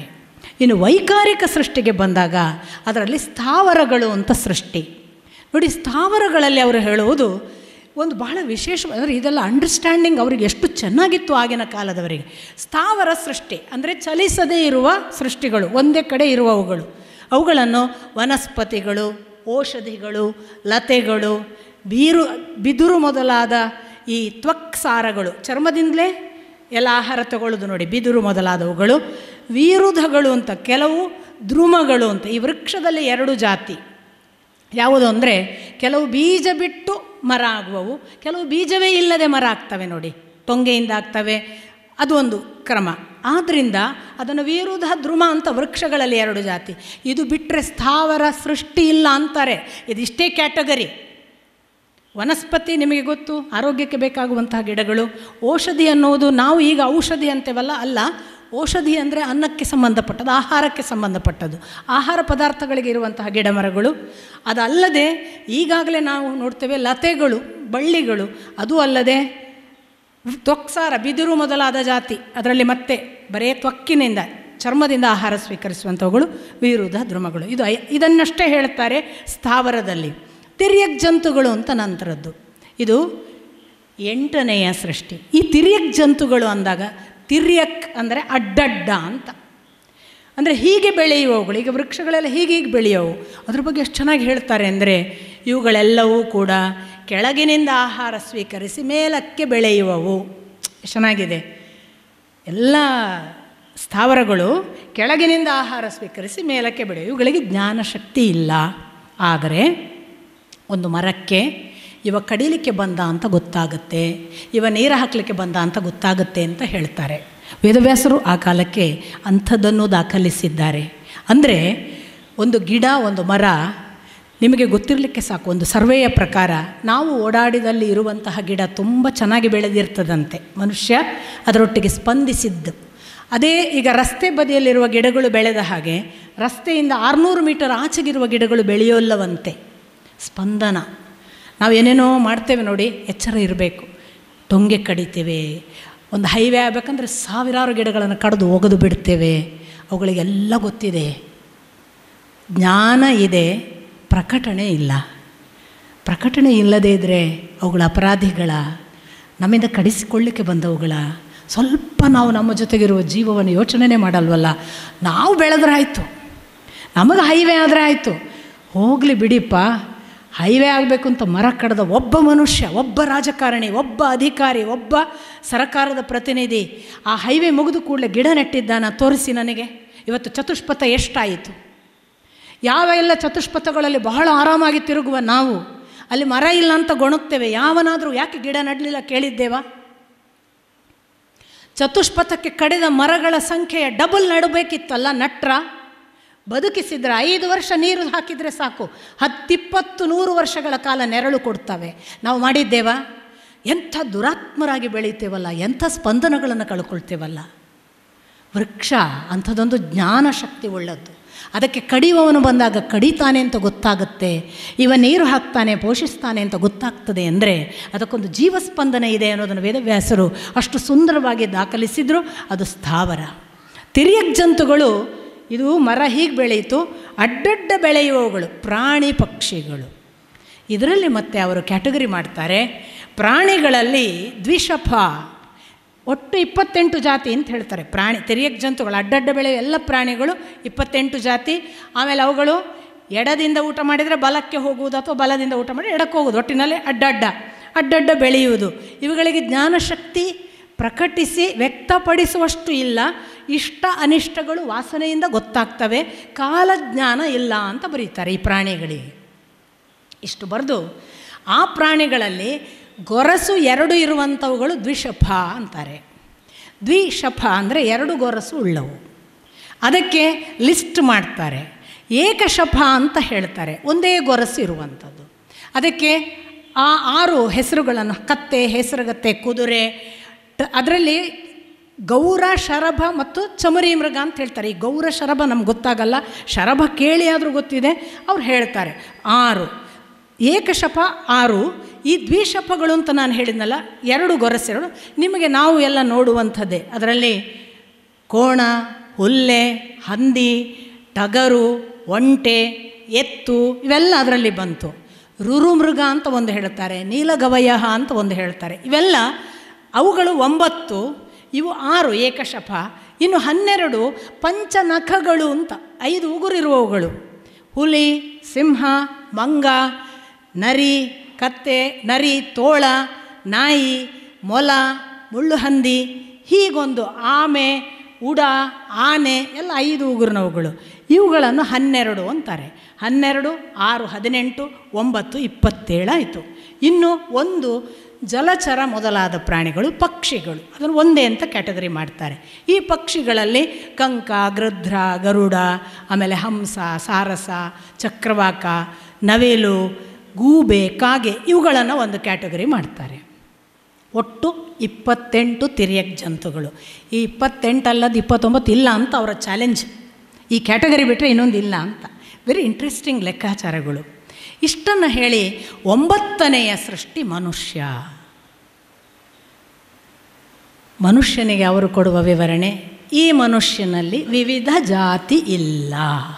ಏನು ಜಾತಿ ಸೆನ್ಸ್ ಮಾಡ್ತೇವೆ, ಜಾತಿಗಾಗಿ ಹೋರಾಡ್ತೇವೆ, ಜಾತಿಯನ್ನು ಅಳೀತೇವೆ, ಜಾತಿ ಸಂಖ್ಯೆ ಎಷ್ಟು ನೋಡ್ತೇವೆ, ಜಾತಿಯಿಂದಲೇ ಪ್ರಾಬಲ್ಯ ಅಂತೇವೆ, ಜಾತಿಯಿಂದ ಓಟ್ ತಗೋತೇವೆ, ಜಾತಿಗಾಗಿ ರಾಜಕಾರಣ ಮಾಡ್ತೇವೆ ಅನ್ನೋರೆಲ್ಲ ನೋಡಬೇಕು. ವೇದವ್ಯಾಸರು ಮನುಷ್ಯರಲ್ಲಿ ಜಾತಿ ಇಲ್ಲ. ತಿರ್ಯಕ್ ಜಂತುಗಳಲ್ಲಿ 28, ವೃಕ್ಷಗಳಲ್ಲಿ 6-7 ಹೇಳಿದರು, ಮನುಷ್ಯರಲ್ಲಿ ಒಂದೇ ಜಾತಿ ಅಂತ ಬರೆದ್ರು. ಮುಂದಿನ ಭಾಗ ಭಾಳ ಇಂಟ್ರೆಸ್ಟಿಂಗ್. ರಜೋಗುಣ ಪ್ರಧಾನರು. ನಾನು ನನ್ನದು ಮಾಡ್ತೇನೆ, ಮಾಡಬೇಕು, ಇದು ಉತ್ಸಾಹ, ಪೌರುಷ, ಅಭಿಮಾನ, ಗರ್ವ, ಅಹಂಕಾರ, ಇದೆಲ್ಲ ರಾಜಸ ಗುಣ. ರಜೋಗುಣ ಪ್ರಧಾನರು ಅಷ್ಟೇ ಹೇಳಲಿಲ್ಲ, ಮುಂದಿನ ಭಾಗ ಚೆನ್ನಾಗಿದೆ. ಜೀವನದ ಪ್ರತಿ ದುಃಖವನ್ನು ಅನುಭವಿಸುವಾಗ ಅದರೊಳಗೇ ಸುಖ ಇದೆ ಎಂದು ಭಾವಿಸುವವರು. ಸಕಲ ಅನಾಲಿಸಿಸ್, ಮೇಲಿನಿಂದ ಉಂಡದ್ದೆಲ್ಲ ಕೆಳಕ್ಕೆ ಹೋಗುವವರು. ಎಷ್ಟು ಚೆನ್ನಾಗಿದೆ. ಭಗವಂತ ಮೇಲಿನಿಂದ ಉಣಿಸಿದ್ರು ಕೆಳಕ್ಕೆ ತಗೊಂಡೋಗೋರು ನಾವು. ಇದು ಮನುಷ್ಯನನ್ನು, ಅಂದರೆ ನೋಡಿ, ಇಷ್ಟೆಲ್ಲ ಸೃಷ್ಟಿಯಾದ ಮೇಲೆ 9ನೆಯವ ಮನುಷ್ಯ. ಮೊದಲು ಹುಟ್ಟಿದವನಲ್ಲ, ಈ ಜಗತ್ತಿಗೆ ಅನಿವಾರ್ಯವಲ್ಲ. ಅದಕ್ಕೆ ಮೊದಲು ಅವರೆಲ್ಲ ಇದ್ದಾರೆ, ಆನಂತರ ಈ ಮನುಷ್ಯ.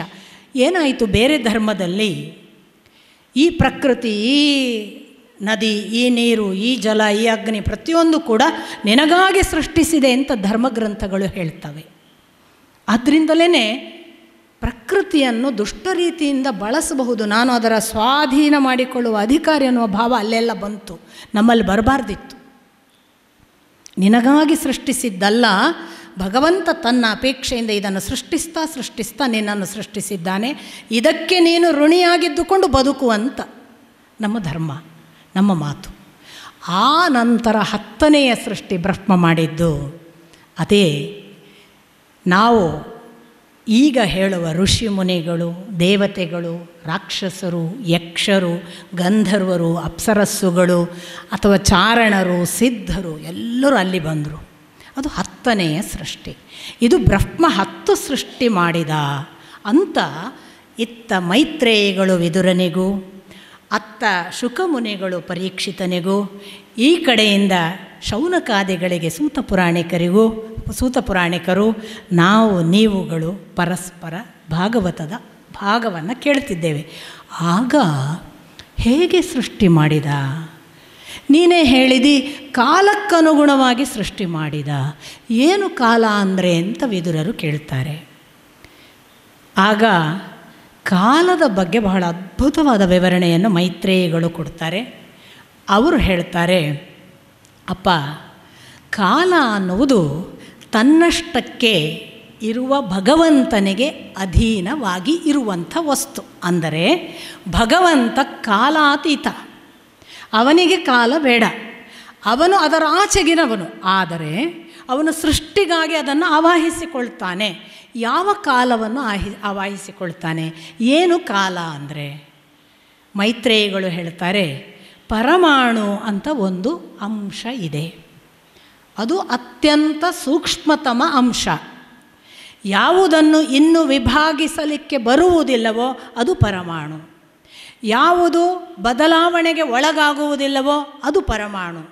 ಯಾವುದು ಇನ್ನೊಂದರ ಜೊತೆಗೆ ಸಂಯೋಜನೆಗೊಳ್ಳುವುದಿಲ್ಲವೋ ಅದು ಪರಮಾಣು. ಇದು ಅದರ ಲಕ್ಷಣ. ಇದು ಕಾಲದ ಅತ್ಯಂತ ಸೂಕ್ಷ್ಮತಮ ಅಂಶ ಪರಮಾಣು. ಈ ಪರಮಾಣುವು, ಅವರೇ ಹೇಳ್ತಾರೆ, ಮನುಷ್ಯನ ಭ್ರಮೆಯಿಂದ ಒಂದು ಪರಮಾಣು ಇನ್ನೊಂದರ ಜೊತೆಗೆ ಸಂಯೋಜನೆ ಮಾಡಿದ ಹಾಗೆ ಭ್ರಮೆ ಆಗಿ ಅವಯವಗಳು ಅನುಭವಕ್ಕೆ ಬರುತ್ತವೆ, ವಾಸ್ತವಿಕ ಇಲ್ಲ. ಚೆನ್ನಾಗಿದೆ. ಪರಮಾಣು ತಾನು ಒಂದು ಇನ್ನೊಂದನ್ನು ಸಂಯೋಜಿಸುವುದಿಲ್ಲ. ಆದರೆ ಮನುಷ್ಯನ ಭ್ರಮೆಯಿಂದಾಗಿ ಅದು ಸಂಯೋಜನೆ ಆದ ಹಾಗೆ ಅನುಭವ ಬಂದು ಅವನ ಅವಯವಗಳನ್ನು ಅನುಭವಿಸುತ್ತಾನೆ. ಏನೋ ಉಂಟು ಅಂತ ತಿಳಿತಾನೆ. ಇಲ್ಲಿ ಏನೂ ಇಲ್ಲ, ಇರುವುದು ಪರಮಾಣು. ಇದು ಒಂದು ಭಾಗ. ಈ ಪರಮಾಣು ಕಾಲದ ಅತ್ಯಂತ ಸೂಕ್ಷ್ಮತಮ, ಇದಕ್ಕಿಂತ ಸಣ್ಣ ಕಾಲ ಅಂತಿಲ್ಲ. ಇದು ಪರಮಾಣು, ಸ್ಮಾಲೆಸ್ಟ್ ಪಾರ್ಟಿಕಲ್ ಆಫ್ ಟೈಮ್ ಅಂತ. ಈ ಪರಮಾಣುವನ್ನು ಹೇಗೆ ಮುಂದೆ ಕಾಲಕ್ಕೆ, ನಮ್ಮ ಕಾಲಕ್ಕೆ ತಂದು ತೋರಿಸ್ಬೇಕಲ್ಲ. ಎಷ್ಟು ಚೆನ್ನಾಗಿ ತಂದು ತೋರಿಸಿದ್ದಾರೆ ವೇದವ್ಯಾಸರು ಅಥವಾ ಮೈತ್ರೇಯ ಮುನಿಗಳು ಅಥವಾ ಬ್ರಹ್ಮ ಅಥವಾ ನಮ್ಮ ಪೂರ್ವಜರಾದ ಸಂಕರ್ಷಣನ ಮುಖಾಂತರ ಬಂದ ಸಾಂಖ್ಯಾಯನ, ಪರಾಶರ, ಬೃಹಸ್ಪತಿಗಳು ಅಥವಾ ವೇದವ್ಯಾಸರು, ನಾರದರು, ಅವರ ಅನುಗ್ರಹದಿಂದ ನಮಗೆ ಕಾಲದ ವಿವರಣೆಯನ್ನು ಭಾಗವತ ಹೀಗೆ ಹೇಳುತ್ತೆ. ಪರಮಾಣು ಎಷ್ಟು ಸೂಕ್ಷ್ಮ ಹೇಳಿದರು. ಅಂಥ 2 ಪರಮಾಣುಗಳು ಸೇರಿದಾಗ ಒಂದು ಅಣು. ಅಂಥ ಇನ್ನು ಲೆಕ್ಕ ನೀವು ಮಾಡಬೇಕು, ಯಾಕೆಂದರೆ ನೀವೆಲ್ಲ ಮ್ಯಾಥಮೆಟಿಷಿಯನ್ಸು, ಸ್ಟ್ಯಾಟಿಸ್ಟಿಕ್ಸು ಬಲ್ಲವರು, ಅಕೌಂಟೆನ್ಸಿಗೆ ಹೋಗುವವರೆಲ್ಲ ಇದ್ದೀರಿ. ನೋಡ್ತಾ ಹೋಗಿ, 2 ಪರಮಾಣುಗಳು ಸೇರಿದಾಗ ಒಂದು ಅಣು. ಅಂಥ 3 ಅಣುಗಳು ಸೇರಿದರೆ ತ್ರಸರೇಣು. ಏನು ತ್ರಸರೇಣು ವಿವರಣೆ ಕೊಡ್ತಾರೆ ನೋಡಿ.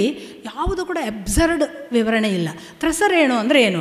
ಈಗ ಒಂದು ಕಿಟಕಿಯಲ್ಲಿ ಬಿಸಿಲು ಬೀಳ್ತಾ ಉಂಟು ಅಂತ ಎಣಿಸ್ಕೊಳ್ಳಿ, ಮನೆ ಒಳಗೆ.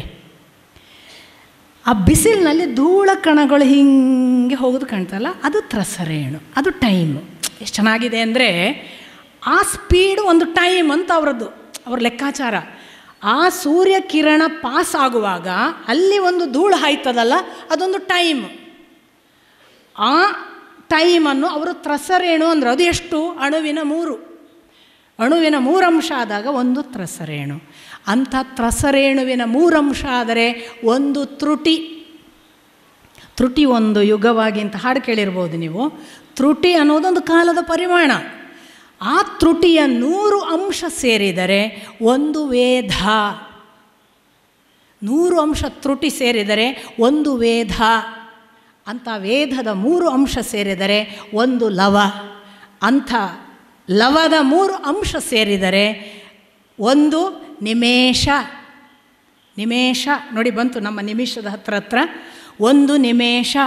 ಅಂಥ ನಿಮಿಷದ 3 ಅಂಶ ಸೇರಿದರೆ ಒಂದು ಕ್ಷಣ. ನಾವು ಕ್ಷಣ ಪದೇ ಬಳಸ್ತೇವೆ. ಒಂದು ಕ್ಷಣ. ಈ ಒಂದು ಕ್ಷಣವು 5 ಅಂಶ ಕೂಡಿಕೊಂಡಾಗ ಒಂದು ಕಾಷ್ಠ. ಆ ಕಾಷ್ಠದ 15 ಅಂಶ ಕೂಡಿಕೊಂಡರೆ ಒಂದು ನಾಡಿಕಾ. ನಾಡಿಕಾ ಅಂದರೆ ಏನು ಅಂತ ಲೆಕ್ಕ ಕೊಡ್ತಾರೆ. ಇನ್ನು ವಾಪಸ್ ಹೋಗ್ಲಿಕ್ಕೆ ಒಳ್ಳೆಯದು ಇದು ಗೊತ್ತಾದರೆ. ನಾಡಿಕಾ ಅಂದರೆ ಏನು ಅಂದರೆ ಆ ಕಾಲಕ್ಕೆ ಎಂಥ ಟೈಮನ್ನು ಎಕ್ಯುರೇಟಾಗಿ ಐಡೆಂಟಿಫೈ ಮಾಡಿ ಎಕ್ಸ್ಪೆರಿಮೆಂಟಲ್ಲಿ, ಪ್ರಾಕ್ಟಿಕಲ್ಲಿ, ಲ್ಯಾಬ್ನಲ್ಲಿ ತೋರಿಸಿದ್ದಾರೆ ಅಂತ. ಏನು ನಾಡಿಕಾ ಅಂದರೆ ಏನು? ಅವ್ರು ಹೇಳ್ತಾರೆ 20 ಗುಲಗುಂಜಿ ತೂಕದ ಚಿನ್ನ.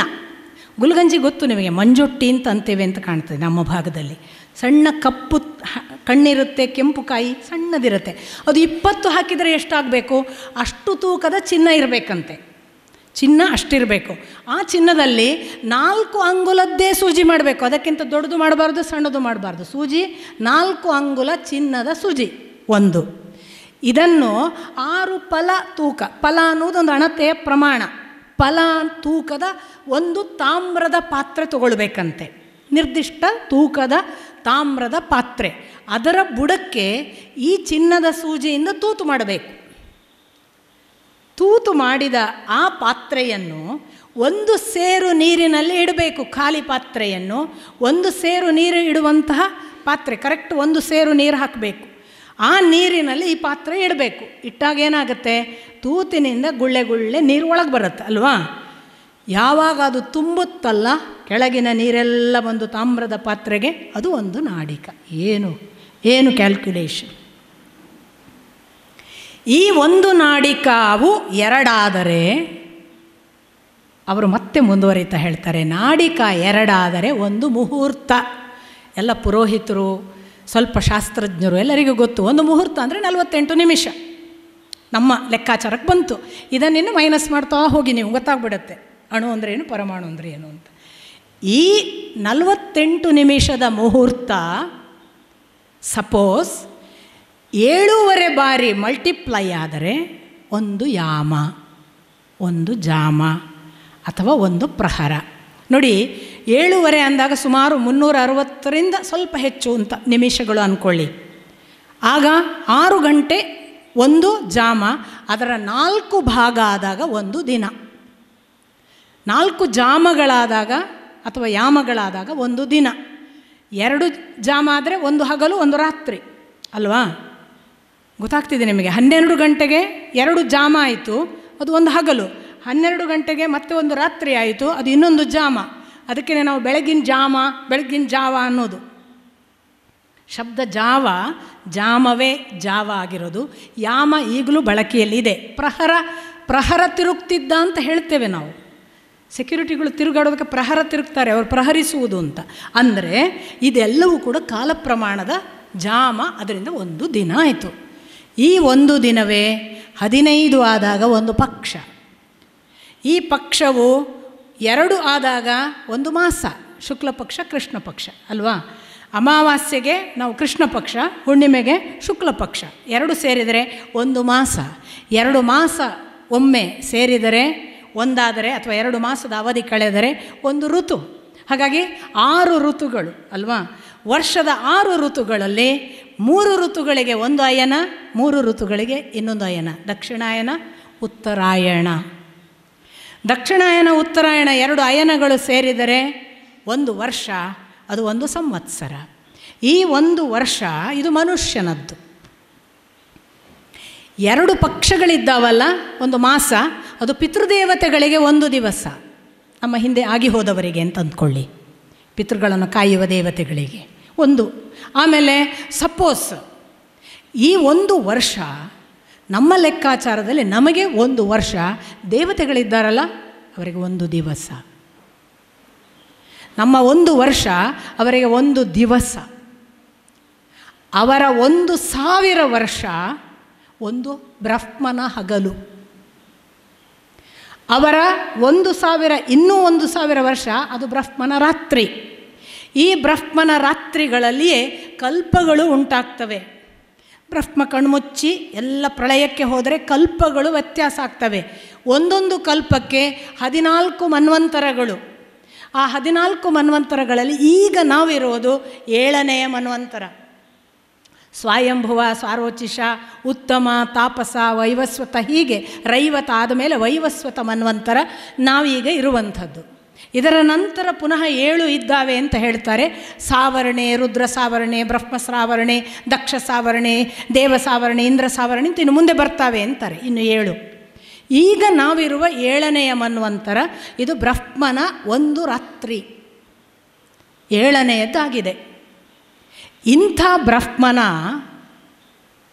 100 ರಾತ್ರಿಗಳಾದರೆ ಅಥವಾ 2 ಪ್ರಹರಗಳು ಅಂತ, 50ಕ್ಕೆ 1 ಪ್ರಹರ, 2 ಪ್ರಹರ, ಅವನ 100 ದಿವಸ ಅಂದ್ಕೊಳ್ಳಿ.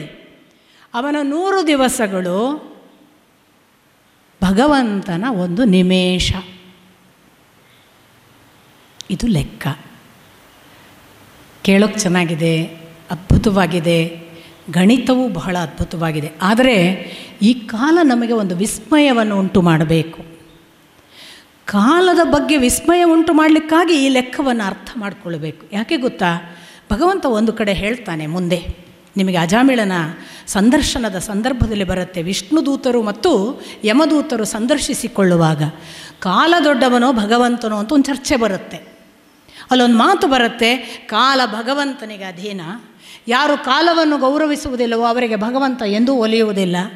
ಯಾರು ಕಾಲವನ್ನು ಪಾಲಿಸುತ್ತಾರೋ, ಕಾಲಕ್ಕಾಗಿಯೇ ತಮ್ಮನ್ನು ಮೀಸಲಿಟ್ಟು ತಾವು ಪ್ರತಿ ಕ್ಷಣವೂ 1 ನಿಮಿಷ ವ್ಯರ್ಥವಾಗದಂತೆ ಕಾಲವನ್ನು ಬೆನ್ನು ಹತ್ತುತ್ತಾರೋ ಅವನನ್ನು ನಾನು ಪ್ರೀತಿಸುತ್ತೇನೆ ಅಂತ. ನಮಗೆ ಲೆಕ್ಕವೇ ಇಲ್ಲ. ಟೈಮು 12 ಗಂಟೆಗೆ ಬರ್ತೇನೆ ಅಂತ ಹೇಳೋದು, 2 ಆದರೂ ಬರಲಿಕ್ಕಿಲ್ಲ ಅಲ್ವಾ? ಸಮಯ ಪಾಲನೆ ಇಲ್ಲ. ಕಾಲ ಎಂಥ ಅದ್ಭುತ ವಿಷಯ. ಆದರೆ ಕಾಲ ಇಷ್ಟು ಗಮ್ಯವೋ, ನಮಗೆ ಸಾಧ್ಯವೋ ಅಗಮ್ಯವೋ ಅನ್ನುವ ಎಲ್ಲ ಭಾವನೆಯನ್ನು ಉಂಟು ಮಾಡುವಷ್ಟು ಅದನ್ನು ಹೇಳಿದರು. ಸೂರ್ಯ ಮೇಷದಿಂದ ವೃಷಭ ಹೀಗೆ ರಾಶಿಗಳಲ್ಲಿ ಒಂದೊಂದೇ ದಾಟುತ್ತಾ ಬರ್ತಾನಲ್ಲ, 1 ರಾಶಿಯಿಂದ 1 ರಾಶಿಗೆ ದಾಟುವಾಗ 1 ಮಾಸ, ಅಂಥದ್ದು 12 ಆದಾಗ 1 ಸಂವತ್ಸರ. ಎಷ್ಟು ಚೆನ್ನಾಗಿ ಲೆಕ್ಕ ಇಟ್ಟಿದ್ದಾರೆ ನೋಡಿ. ಸಂವತ್ಸರ ಸೂರ್ಯನ ಲೆಕ್ಕಾಚಾರ ನಾವು ಮಾಡ್ತೇವೆ. ಪರಿವತ್ಸರ ಅಂತ ಹೇಳ್ತಾರೆ.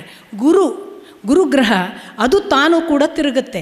ಅದು 1 ರಾಶಿಯನ್ನು 1 ರಾಶಿಯಿಂದ ಇನ್ನೊಂದು ರಾಶಿಗೆ ಚಲಿಸ್ತದಲ್ಲ, ಅದನ್ನು ಆ ಅವಧಿಯನ್ನು, ಒಂದು ನಿರ್ದಿಷ್ಟ ಅವಧಿಯನ್ನು ಬಾರ್ಹಸ್ಪರ್ಶ ಮಾಸ ಅಂತಾರೆ. ಅಂದರೆ ಬೃಹಸ್ಪತಿಯಿಂದ ಸ್ಪರ್ಶವಾದ ಮಾಸ. ಅಂಥದ್ದು 12 ಆದಾಗ ಅವರು ಹೇಳ್ತಾರೆ ಪರಿವತ್ಸರ. ಇನ್ನೊಂದು ಇಡಾವತ್ಸರ ಅಂತ ಹೇಳ್ತಾರೆ. ನಮ್ಮನ್ನು ಬಿಡಲಿಲ್ಲ. ನಮ್ಮದೊಂದು ಲೆಕ್ಕ ಉಂಟಲ್ಲ, 30 ದಿವಸಕ್ಕೆ 1 ತಿಂಗಳು ತಾನೆ ನಮಗೆ ಸಂಬಳ ಕೊಡಲಿಕ್ಕೆ ಅಲ್ವಾ? ಪ್ರತಿಯೊಂದಕ್ಕೂ ಪರೀಕ್ಷೆ ಮಾಡುವಾಗ 30 ದಿನ ಪರೀಕ್ಷೆ, 30 ದಿವಸಕ್ಕೊಮ್ಮೆ 1 ಸೆಮಿಸ್ಟರು ನಮ್ಮ ಲೆಕ್ಕ. ತಿಂಗಳಾಯಿತು 30 ದಿವಸ. ಇದನ್ನು ಅವರು ಹೇಳ್ತಾರೆ, ಹೀಗೆ ನಮ್ಮ ಲೆಕ್ಕಾಚಾರ ಮಾಡುವ ಸಂಬಳ ಉದ್ಯೋಗದ ದಿನಗಳ 30 ದಿನಗಳ ಲೆಕ್ಕಕ್ಕೆ ಸಾವನ ಅಂತ ಹೆಸರು. ತುಳುವಲ್ಲಿ ಒಂದುಂಟು ಶಬ್ದ, ಎಂತ ನಿನ್ನ ಸಾವನ ಅಂತ. ಅದಲ್ಲ, ಇದು ಬೇರೆ ಸಾವನ. ಆ ಸಾವನಗಳು 12 ಆದರೆ ಇಡಾವತ್ಸರ. ಸಪೋಸ್ ನಮ್ಮಲ್ಲಿ ಇನ್ನೂ ಒಂದು ಲೆಕ್ಕ ಇದೆ, ಚಂದ್ರನ ಲೆಕ್ಕಾಚಾರ. ಅಮಾವಾಸ್ಯೆಯಿಂದ ಅಮಾವಾಸ್ಯೆ ಅದು 30 ಆಗಿರೋದಿಲ್ಲ, ಅದು 28 ಅಲ್ವಾ? ಅದಕ್ಕೆ ಅನುವತ್ಸರ ಅಂತ ಹೆಸರು. ಇನ್ನು ಚಂದ್ರ 27 ನಕ್ಷತ್ರಗಳಲ್ಲಿ ಒಂದು ನಕ್ಷತ್ರದಂತ ಇನ್ನೊಂದು ನಕ್ಷತ್ರ ಈಗ ದಾಟ್ತಾನೆ. ಅವನು ಹಾಗೆ ದಾಟುವ ಅವಧಿಗೆ ನಕ್ಷತ್ರಮಾನ ಅಂತ ಹೆಸರು. ಆ ನಕ್ಷತ್ರಮಾನವು 12 ಆದಾಗ ವತ್ಸರ ಅಂತ ಹೆಸರು. ಎಲ್ಲ ವಿವರಣೆ ಕೊಡ್ತಾರೆ ಕಾಲದ ಬಗ್ಗೆ. ಇಷ್ಟು ಹೇಳಿ ದೇವತೆಗಳ 12,000 ವರ್ಷಗಳು ಚತುರ್ಯುಗ ಅಂತ ಹೇಳ್ತಾರೆ. ಈ ಚತುರ್ಯುಗದಲ್ಲಿ ದೇವತೆಗಳ ಎಷ್ಟೆಷ್ಟು ವರ್ಷ ಯಾವ ಯಾವ ಯುಗ, ಅಲ್ಲಿ ನಮ್ಮ ಲೋಕ ಬಂತು. ಕಲಿಯುಗ ನೋಡಿ, ಇನ್ನು ಬಹಳ ಚೆನ್ನಾಗಿದೆ. ಇದೆಲ್ಲವೂ ಕೂಡ ನೀವೆಲ್ಲರೂ ಮಾಡಬಹುದಾದ್ದು ಮತ್ತು ಮಾಡಿ ಅಂತ ನಾನು ಅಪೇಕ್ಷೆ ಪಡ್ತೇನೆ. ಕಲಿಯುಗ 12,000 ದಿವ್ಯ ವರ್ಷ. ನೆನ್ಪಿಟ್ಕೊಳ್ಬೇಕು, 12,000 ನಮ್ಮ ವರ್ಷ ಅಲ್ಲ, ನಮ್ಮ ಒಂದು ವರ್ಷ ದೇವತೆಗಳ ಒಂದು ದಿನ. ಇನ್ನು ನೋಡಿಕೊಳ್ಳಿ, ಅವರ 12,000 ವರ್ಷ ಅಂದರೆ ನಮಗೆ ಎಷ್ಟೊಂದು ಮುಂದೆ ಗೊತ್ತಾ, 4,32,000 ವರ್ಷ ಅಂತ ಕಲಿಯುಗವನ್ನು ಲೆಕ್ಕ ಬರೀತಾರೆ. ಈ ದೇವತೆಗಳ 12,000 ವರ್ಷ ಒಂದು ಕಲಿಯುಗ. ಇದರಿಂದ 2 ಗುಣಿಸಿದರೆ ದ್ವಾಪರ, 2,400 ವರ್ಷ. ಇದಕ್ಕೇನೆ 3 ಗುಣಿಸಿದರೆ ತ್ರೇತಾಯುಗ, 3,600 ವರ್ಷ. ಇದಕ್ಕೆ 4ರಿಂದ ಗುಣಿಸಿದರೆ ನಮ್ಮ ಸತ್ಯಯುಗ ಅಥವಾ ಕೃತಯುಗ, ಅದು 4,800 ವರ್ಷ. ಟೋಟಲ್ ಮಾಡಿ 12,000 ವರ್ಷ. ಹಾಗಾದರೆ ಕಲಿಯುಗ 12,000 ದೇವತೆಗಳ ವರ್ಷ, ನಮ್ಮ ಮನುಷ್ಯನ ಲೆಕ್ಕಕ್ಕನುಗುಣವಾಗಿ 4,32,000 ವರ್ಷಗಳು. ಈ 4,32,000ದಲ್ಲಿ ನಾವೆಲ್ಲಿದ್ದೇವೆ ಅಂತ ನೀವು ಕೇಳಿದರೆ ಸ್ವಲ್ಪ ಲೆಕ್ಕ ಮಾಡಬಹುದಾದ್ದು ಮಹಾಭಾರತ ಯುದ್ಧದಿಂದ. ಮಹಾಭಾರತ ಯುದ್ಧ ಹಾಗೆ 5 ಅಥವಾ 6,000 ಮ್ಯಾಕ್ಸಿಮಮ್, 5,000 ವರ್ಷ ಅಂತಾರೆ. 5,000 ವರ್ಷ ಕೃಷ್ಣ ಯಾವಾಗ ದೇಹ ನಿರ್ಯಾಣ ಮಾಡಿದ, ಅವತಾರ ನಿರ್ಯಾಣ ಮಾಡಿದ, ಆಗ ಕಲಿಯುಗ ಆರಂಭ ಅಂತ ವೇದವ್ಯಾಸರು ಬರೀತಾರೆ. ಇನ್ನು ಕಲಿಯುಗ 5-6 ಸಾವಿರ ವರ್ಷಗಳ ಒಳಗೆ ಇದೆ. 4,32,000, ನಾವು ಅದರಲ್ಲಿ 5-6 ಸಾವಿರ ವರ್ಷ ಕಳೆದಿದ್ದೇವೆ. ಎಲ್ಲಿಯಾದರೂ ನಮ್ಮ ಅತಿರೇಕ ಹೆಚ್ಚಾಗಿ ಭಗವಂತ ಶಾರ್ಟ್ ಮಾಡಿದರೆ ಮಾಡ್ಬೋದು, ಅದೊಂದು ಚಾನ್ಸ್, ಇಲ್ಲದ್ರೆ ಅನುಭವಿಸಬೇಕು. ಸೊ ಇದು ಕಾಲದ ಲೆಕ್ಕವನ್ನು ಕೊಟ್ಟಂತಹ ಬಹಳ ಅದ್ಭುತವಾದ ವಿವರಣೆ. ಇಂಥ ಕಾಲದಲ್ಲಿ ಬ್ರಹ್ಮ ಇಷ್ಟೇ ಸೃಷ್ಟಿ ಮಾಡಿದ್ನ, ಉಳಿದವರನ್ನೆಲ್ಲ ಸೃಷ್ಟಿ ಮಾಡಲಿಲ್ವಾ ಅನ್ನುವ ಪ್ರಶ್ನೆಗೆ ಮತ್ತೆ ಬ್ರಹ್ಮ ಇನ್ನೇನು ಸೃಷ್ಟಿ ಮಾಡಿದ ಅನ್ನೋದನ್ನು ಮೈತ್ರೇಯ ಮುನಿಗಳು ವಿದುರನಿಗೆ ಹೇಳುವುದಕ್ಕೆ ತೊಡಗ್ತಾರೆ. ಅದನ್ನು ನಾನು ಮತ್ತೆ ನಾಳೆಯ ದಿನ ಮುಂದುವರಿಸ್ತೀನಿ. ನಮಸ್ಕಾರ. ಅಥರ್ವವೇದದ ಮಾತಿದು, ಕಾಲೇ ತಪಃ ಕಾಲೇ ಸತ್ಯಂ ಕಾಲೇ ಬ್ರಹ್ಮ ಸನಾತನಃ ಅಂತ ಎಲ್ಲವೂ ಕಾಲದಲ್ಲೇ ಸೇರಿ ಹೋಗಿರ್ತದೆ. ಬಂಧುಗಳೇ, ಭಾಳ ಸರಿಯಾದ ಕಾಲಕ್ಕೆ ಉಪನ್ಯಾಸವನ್ನು ಕೂಡ ಮುಗಿಸಿದ್ದಾರೆ. ದಯವಿಟ್ಟು ಗಮನಿಸಿಕೊಳ್ಳಿ, ಇಲ್ಲಿ ಶೌಚಾಲಯದ ವ್ಯವಸ್ಥೆ ಇದೆ. ಇದರ ಹಿಂಭಾಗದಲ್ಲಿ ಶೌಚಾಲಯದ ವ್ಯವಸ್ಥೆ ಇದೆ. ಹಿಂಭಾಗ ಎಡಭಾಗದಲ್ಲಿ ಕುಡಿಯುವ ನೀರಿನ ವ್ಯವಸ್ಥೆ ಕೂಡ ಇದೆ. ನಾನಾಗ ಹೇಳಬೇಕು ಅಂತ ಪ್ಲ್ಯಾನ್ ಮಾಡಿದ್ದೆ, ಯಾವುದೋ ಮಾತಿನ ಮಧ್ಯೆ ಬಿಟ್ಟೋಯ್ತು. ಇವತ್ತು ಕಾರ್ಯಕ್ರಮ ನಡೆಸಿಕೊಟ್ಟ ವೀಣಾ ಬನ್ನಂಜೆಯವರಿಗೆ ಪ್ರೀತಿಯ ಕೃತಜ್ಞತೆಗಳನ್ನು ಅರ್ಪಿಸ್ತಾ, ದಿನದಿಂದ ದಿನಕ್ಕೆ ನಮ್ಮ ಅಧ್ಯಾತ್ಮ ಬಂಧುಗಳ ಸಂಖ್ಯೆ ಜಾಸ್ತಿ ಆಗ್ತಾಯಿದೆ. ನೀವೆಷ್ಟು ಜನ ಬಂದರೂ ನಾವು ಚೇರ್ ವ್ಯವಸ್ಥೆ ಮಾಡ್ತೇವೆ ಅಂತ ಹೇಳುವ ವಿಶ್ವಾಸ ಕೂಡ ನಮಗಿದೆ. ಹಾಗಾಗಿ ಪ್ರೀತಿಯಿಂದ ನಿತ್ಯ ಬನ್ನಿ ಅಂತ ಆಶಿಸ್ತಾ, ಇಲ್ಲೇ ಬಲಭಾಗಕ್ಕೆ ಕೈ ತೊಳೆಯುವುದಕ್ಕೆ ನೀರಿದೆ, ಹಿಂಭಾಗದಲ್ಲಿ ಸರಳವಾದ ಒಂದು ಸಾತ್ವಿಕವಾದ ಉಪಾಹಾರ ಇದೆ, ಸ್ವೀಕಾರ ಮಾಡಿ ನಾಳೆ ಮತ್ತೆ ಸಂಧ್ಯಾಕಾಲಕ್ಕೆ 6 ಗಂಟೆಗೆ ನಾವೆಲ್ಲ ಇಲ್ಲಿ ಸೇರುವ ಅಂತ ನಿಮ್ಮಲ್ಲಿ ಪ್ರೀತಿಯಿಂದ ವಿನಂತಿ ಮಾಡ್ತಾ ಎಲ್ಲರ ದಯವಿಟ್ಟು